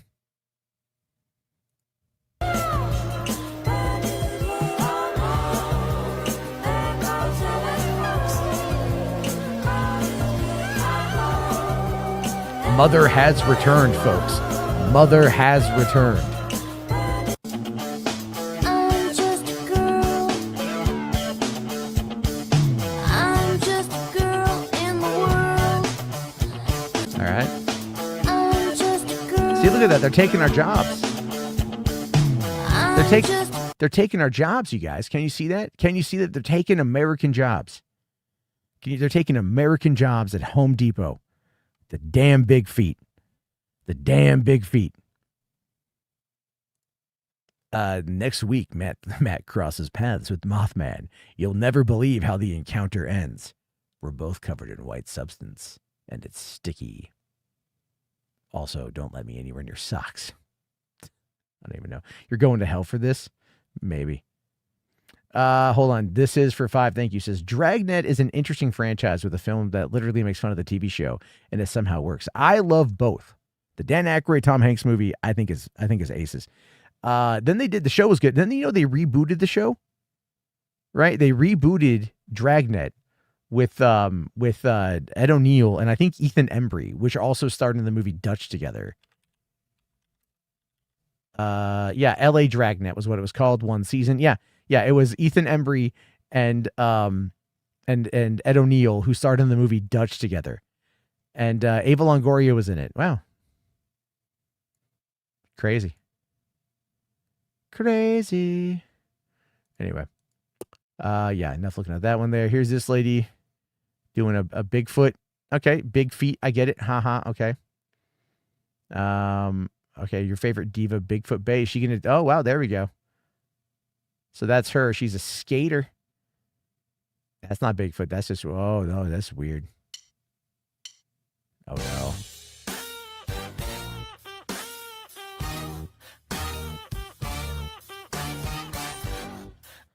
Well, I've seen some shit. That's crazy as fuck, man. Does Bigfoot? See, that kind of works out, right? Does Bigfoot eat cats? Asking, does Bigfoot eat pussy? And the answer to that, my friends, here today on the show is that maybe Bigfoot does in fact eat a fair amount of a vagina. We're not playing the Dragnet rap. No, we're not doing that at all. That's not a thing that we are going to be doing. Good, sure. Not at all. I feel I probably should be wrapping this up. It's been almost fucking 3 hours. It's been fun. This has been fun. I was like, work on. I was gonna be working on like fucking short story shit tonight too. I need to record. I recorded one yesterday. I'm gonna record these things because I don't want to do the AI voice thing. I mentioned that earlier, and it's just like, but it's like, man, I got to practice more. But 3 hours of talking nonstop, my voice is kind of shot to shizzy. But the command unit sent me a thingamadoodle. What did he send me here? Hold on. Okay. Oh, shit. Speed Racer. Fucking goddamn Speed. I love Speed Racer. Is this movie on 4K yet? I don't believe it's on 4K yet. Speed Racer 4K. Is it on 4K? Speed Racer. Okay, 7 months ago, Lily Wachowski pours cold water on potential 4K release. No. Still one of the best looking goddamn Blu-rays of all time. I'll tell you that right now. Let's see. The Babadook has fallen on hard times. Matt treks him down to a strip club and gets a private dance in the champagne room. Babadook these nuts. End with the sex offender shuffle. I don't know what that is. God, my beard looks so weird. It's like so, look at that. Look how white that is. It's like so white. Throws me off. If I were to dye my beard, would the terrorists win? Because that's kind of how I view it. If I dye it, they win. I don't know how much I want that. Okay. So this is Speed Racer. Has the craziest scene transition ever. This movie's so good, by the way. If you've never seen it, you should. Not on 4K, but it is on Blu-ray, and the Blu-ray is quite nice. So that is a way to see it. This movie actually opened a week after Iron Man in 2008, which was like the worst time to release this movie because it should have come out in the winter time. It's a winter movie watch, not a summer movie spectacle, surprisingly. But here we go. It's a stretch of a few minutes in Speed Racer that I think captures just how wild and unconventional this movie really is. It comes about 45 minutes in, when Speed meets with Arnold Royalton Esquire, the head of a giant auto conglomerate, and turns down the offer to join his racing team. Royalton then launches into an epic Shakespearean monologue, revealing the sinister truth about the auto racing industry, that every single race race is actually rigged in order to manipulate stock prices. And as he says this, the background behind Royalton starts transforming, becoming the documentary news footage of the history that he's explaining. Right as Royalton has finished delivering this blistering line, "All that matters is power and the unassailable might of money." the film suddenly cuts to another storyline happening concurrently. Speed's little brother Spritle and his monkey friend / maybe brother Chim Chim, this is a very normal movie, on a deranged sugar-fueled candy bender running amok through the Royalton car factory while the guitar solo from Freebird plays. And then the film cuts back to Royalton and Speed and the talk about greed and corruption in car racing. Royalton starts to explain to Speed the disasters that will soon befall him and his family for daring to turn against him. As the camera dollies around Royalton, the background begins to move faster than the camera is moving, picking up more and more speed until it turns into full anime speed lines. And as Royalton is still talking, on the other side of the frame, Speed from several days in the future, in the race Royalton is describing, slides onto the screen until he is front and center in a close-up. And now we are fully in the race, several days in the future, but the shot is still going. The camera now pulls back impossibly fast through the race course, revealing Speed driving through 4 corkscrew turns, and it keeps pulling back through a screen, revealing that we're looking at a blimp overlooking the racetrack on an island next to a volcano. Yes, it is wild. That movie is wild. That movie is fantastic. I don't like the bald asshole narrating. I mean, it is what it is, but I just really enjoy. Let's see here. Dark Knight came out almost the same time as Iron Man and almost took down Iron Man, and because of Heath Ledger's death, mind you. But yes, it was the summer of 2008. That is the apex of cinema, the summer of 2008. I know some people might be going like, no, man, like 2012 with Avengers, right? Maybe moving up to 2019 with Avengers Endgame, and then Spider-Man Homecoming. No, it is 2008. You look at the lineup of movies that summer, man, and I'm telling you right now, that fucking lineup, they did some shit.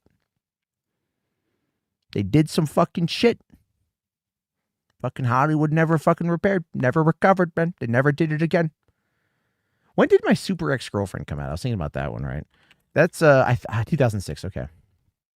Uma Thurman and Luke Wilson. You want to hear something crazy about Luke Wilson? Owen Wilson is actually older. Yeah. Did you know that? Did you know Owen Wilson is 57 years old? Luke Wilson is 54 years old. Can you believe that? You probably didn't know that, did you? You probably thought Luke Wilson was the older brother because that's the way that it looks.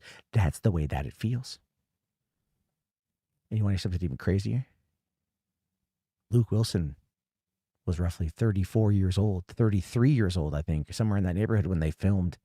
No, 36 maybe, when they filmed Idiocracy, because that movie turns 19 next year. You want to be old, motherfuckers. Don't you fucking say Speed Slop. You fucking wonder, you fucking, I'm going to come for you, Parallax. You motherfucker. Have you even watched it? Have you watched it yet? All right. Are you worried because like the Wachowskis, because they're trans? Is that the issue? I'm kidding. Super Ex-Girlfriend could have been better and no one is older. Yes, Super Ex-Girlfriend could have been better. I do love me some Uma Thurman. Can't complain about Uma Thurman. Surprised. How old is Anna Faris? Because she's in that too. She's 49. Anna Faris is 49. Can you believe that? Can you believe that? She's 49. I mean, if you just want to feel old, right? Like check this out. Like I'm looking at the cast right now of The House Bunny from 2008. Emma Stone, 37 years old. Weird to think about. Colin Hanks is in that movie, 48 years old. Kat Dennings is in the movie. She's 39. Rumor Willis is in the movie. She's 37. Catherine McPhee is in it. She's 41. I don't know who she is. Right? There's, Beverly D'Angelo is in that movie. Fucking tons of people in that movie. Oh wow, right wing crazy ass influencer Owen Benjamin is in that movie too. Sarah Jean Underwood, who is if you know her from her Playboy days, she's actually from Beaverton, which is where I one of the towns I grew up in. Did not know her, but we're like similar age. Was very surprised. Didn't she used to date like Cliffy B? Right? Didn't she used to date Cliffy B? Oh, okay. Who did Cliffy B hook up with? I forget. It's been a while. You know, all these people, right? All these people, you know, you just kind of like look, and you're like, hey, look, nudity. Okay. Matt's gonna come for I'm gonna come for Parallax. Well, that may not be me coming for Parallax. I'm just saying January is coming up quite soon. H Barts, that's directed at you, just so you can, you know, if you DM me about it later, you're like, why'd you say that? Almost took down Iron Man. Dark Knight crushed it. Well, yeah, not well. No, it did. Dark Knight was $1 billion movie, wasn't it? Iron Man was not $1 billion movie. Iron Man didn't hit $1 billion until Iron Man 3. So, but Iron Man 3 was the second $1 billion Marvel movie. And then they all kind of, a lot of them kind of came up that way. Stop making us feel old. Never, motherfucker. Never. If I'm getting old, y'all getting old too. All right. It's now 1:09 in the morning. I am going to go. I'm going to, you know, this is pretty good. We had pretty decent turnout for the stream. Can't complain. I do appreciate all you guys hanging out with me tonight. It's always a lot of fun. I'll probably be on again tomorrow night because I have the night off. You know, if you guys are enjoying me being on camera, let me know. Like, it's nice. It's working actually, which is crazy. StreamYard got their shit together, even though I am hardwired into the modem. But you know, it is what it is. And yeah. I do want to do, again, more movie reviews over on the other channel. Don't think I'm going to do movie news over there or even commentary so much. It's just like, I just want to talk about the films, man. But this is always a good time to talk about everything. Can I stream before you?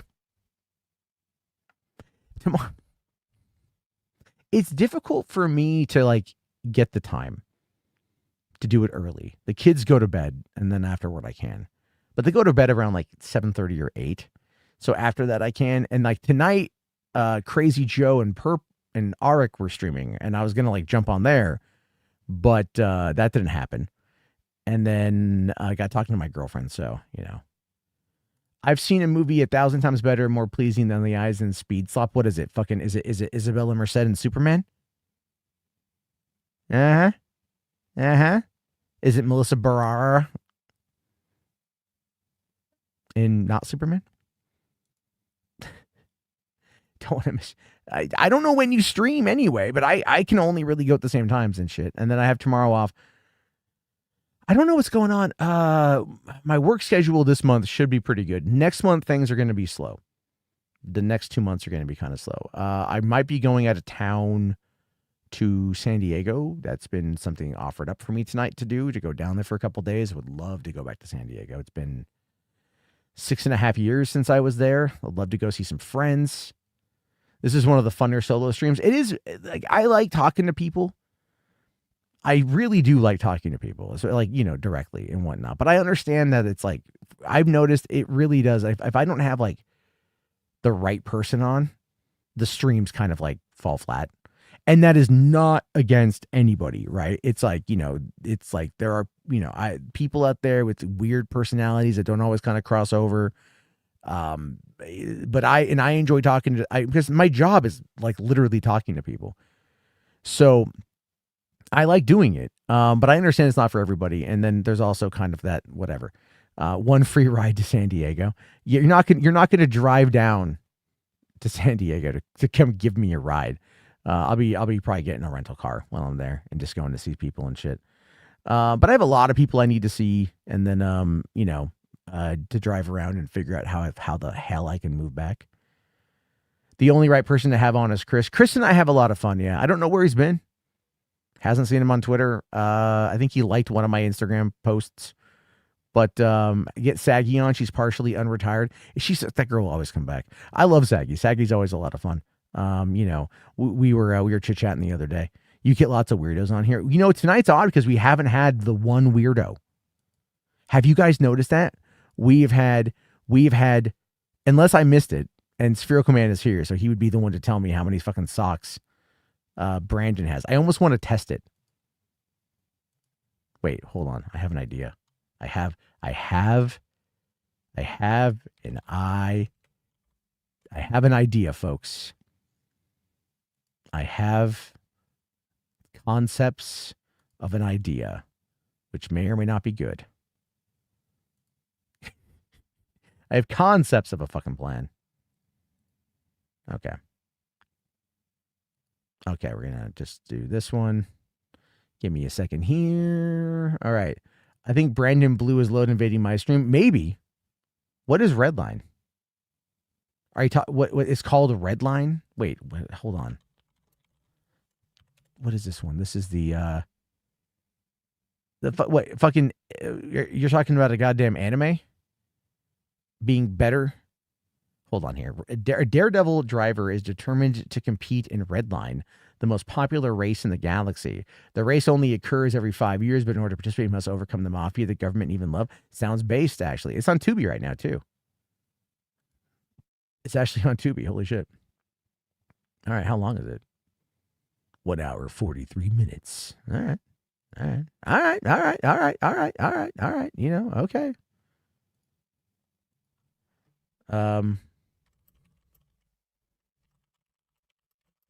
Hold on. Hold on.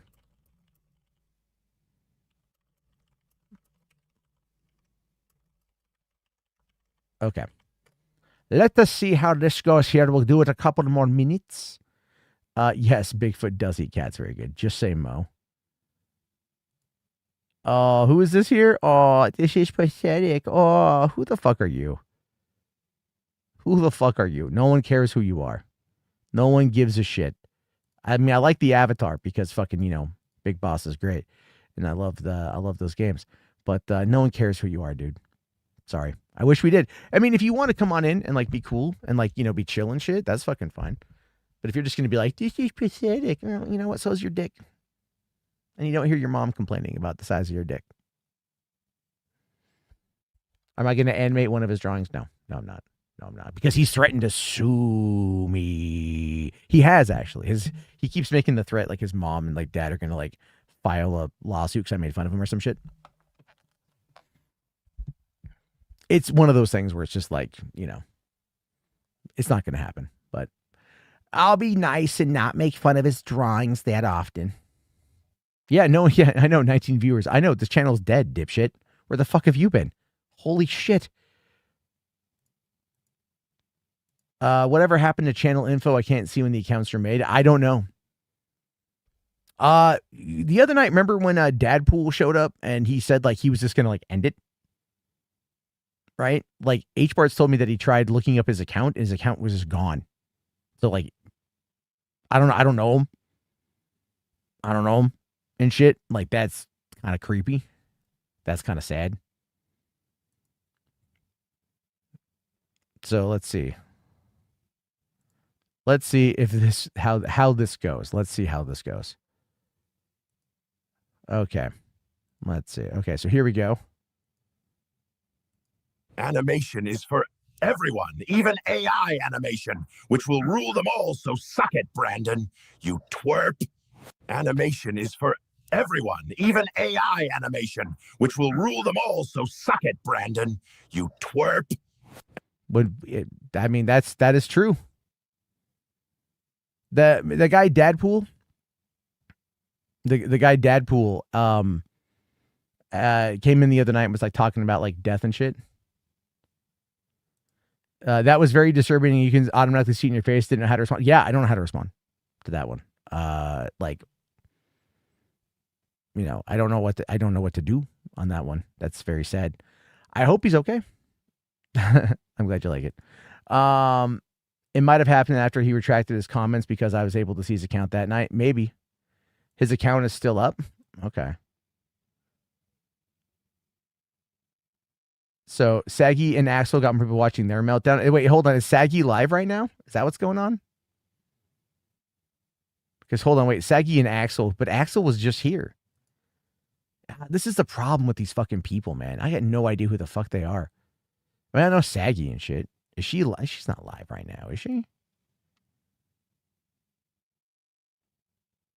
Let's see here.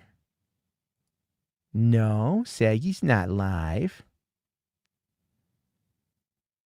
Oh, here's something to annoy Donovan. This will annoy Donovan and Brandon. No, Dadpool was on tomorrow. He was on a couple nights ago when I was on the other night when I got home and streamed. I forget when. Shaggy, the musical artist. No, oh my God, fucking Mo, Jesus Christ. Oh my goodness gracious gosh. You're killing me. You're fucking killing me, Smalls. She said last night that she wasn't going to be live for a couple of days. Okay, see, I don't even know what's going on. I was out watching the movie last night, so I have no idea. So this is If Queen Wrote Golden. Donovan Martin, this one's for you. Going up, up, up, it's our moment. You know together we're glowing. Gonna be golden. Ooh, up, up, up with our voices. Come on, you get just who want it. Gonna be golden. I'm done hiding now. I'm shining like I'm born to be. We're dreaming hard. We came so far now. I believe. That was okay. That wasn't as good as it could be. That wasn't as good as it could be. You know, I think it's I like There I Ruined It quite a bit. What else has he done recently? This guy's got 1.3 million subs. God damn. Good for him. Good for him. I left an AK-40. No, I don't care. We're going up. Hold on. I want to find his account. How do I find his account? No. See, it's very difficult to like go to the account when you want to see. There, I ruined it. Okay, there we go. I just want to like. Oh, there we go. It's over here. Okay, so he's got. Was it Golden Made for Movie TV Clips? Okay, I saw that one there. House of the Rising Sun, which we were a neighbor. Or oh God, Kids Edition. What's he got that's been blowing up recently? This is kind of like. This is kind of one of those things where it's like he does really well, but it's like you thought it would do better. Oh, here we go. This one's great. No. It's Hank Williams doing Hank Williams doing Eazy-E. What is that one there? If he's got to find this one down here somewhere. Hold on. It's going to be down towards the bottom because it was an old one. No, oh, did he delete it or is it not even on here? It was Hank Williams doing Eazy-E. Right? It's really funny. Oh, yeah, hold on. Okay. Hank Williams, Boys in the Hood. There we go. Here we go. Straight out of Compton, crazy mother named Ice Cube. From the gang called Fellers with Attitudes. When I'm called off, I got a sold off. Squeeze the trigger and bodies are hauled off. You too, boy, if you're with me. The police are gonna have to come and get me off your ass. That's how I'm going out. For the pulp mother they're showing out. When I'm in your neighborhood, you better duck. Cause Ice Cube is crazy as I leave, believe I'm something. I'm coming straight out of Compton. AK-47 is the tool. Don't make me act like a mother fool. You're weekly, monthly, yearly. And tell them dumb mother see clearly.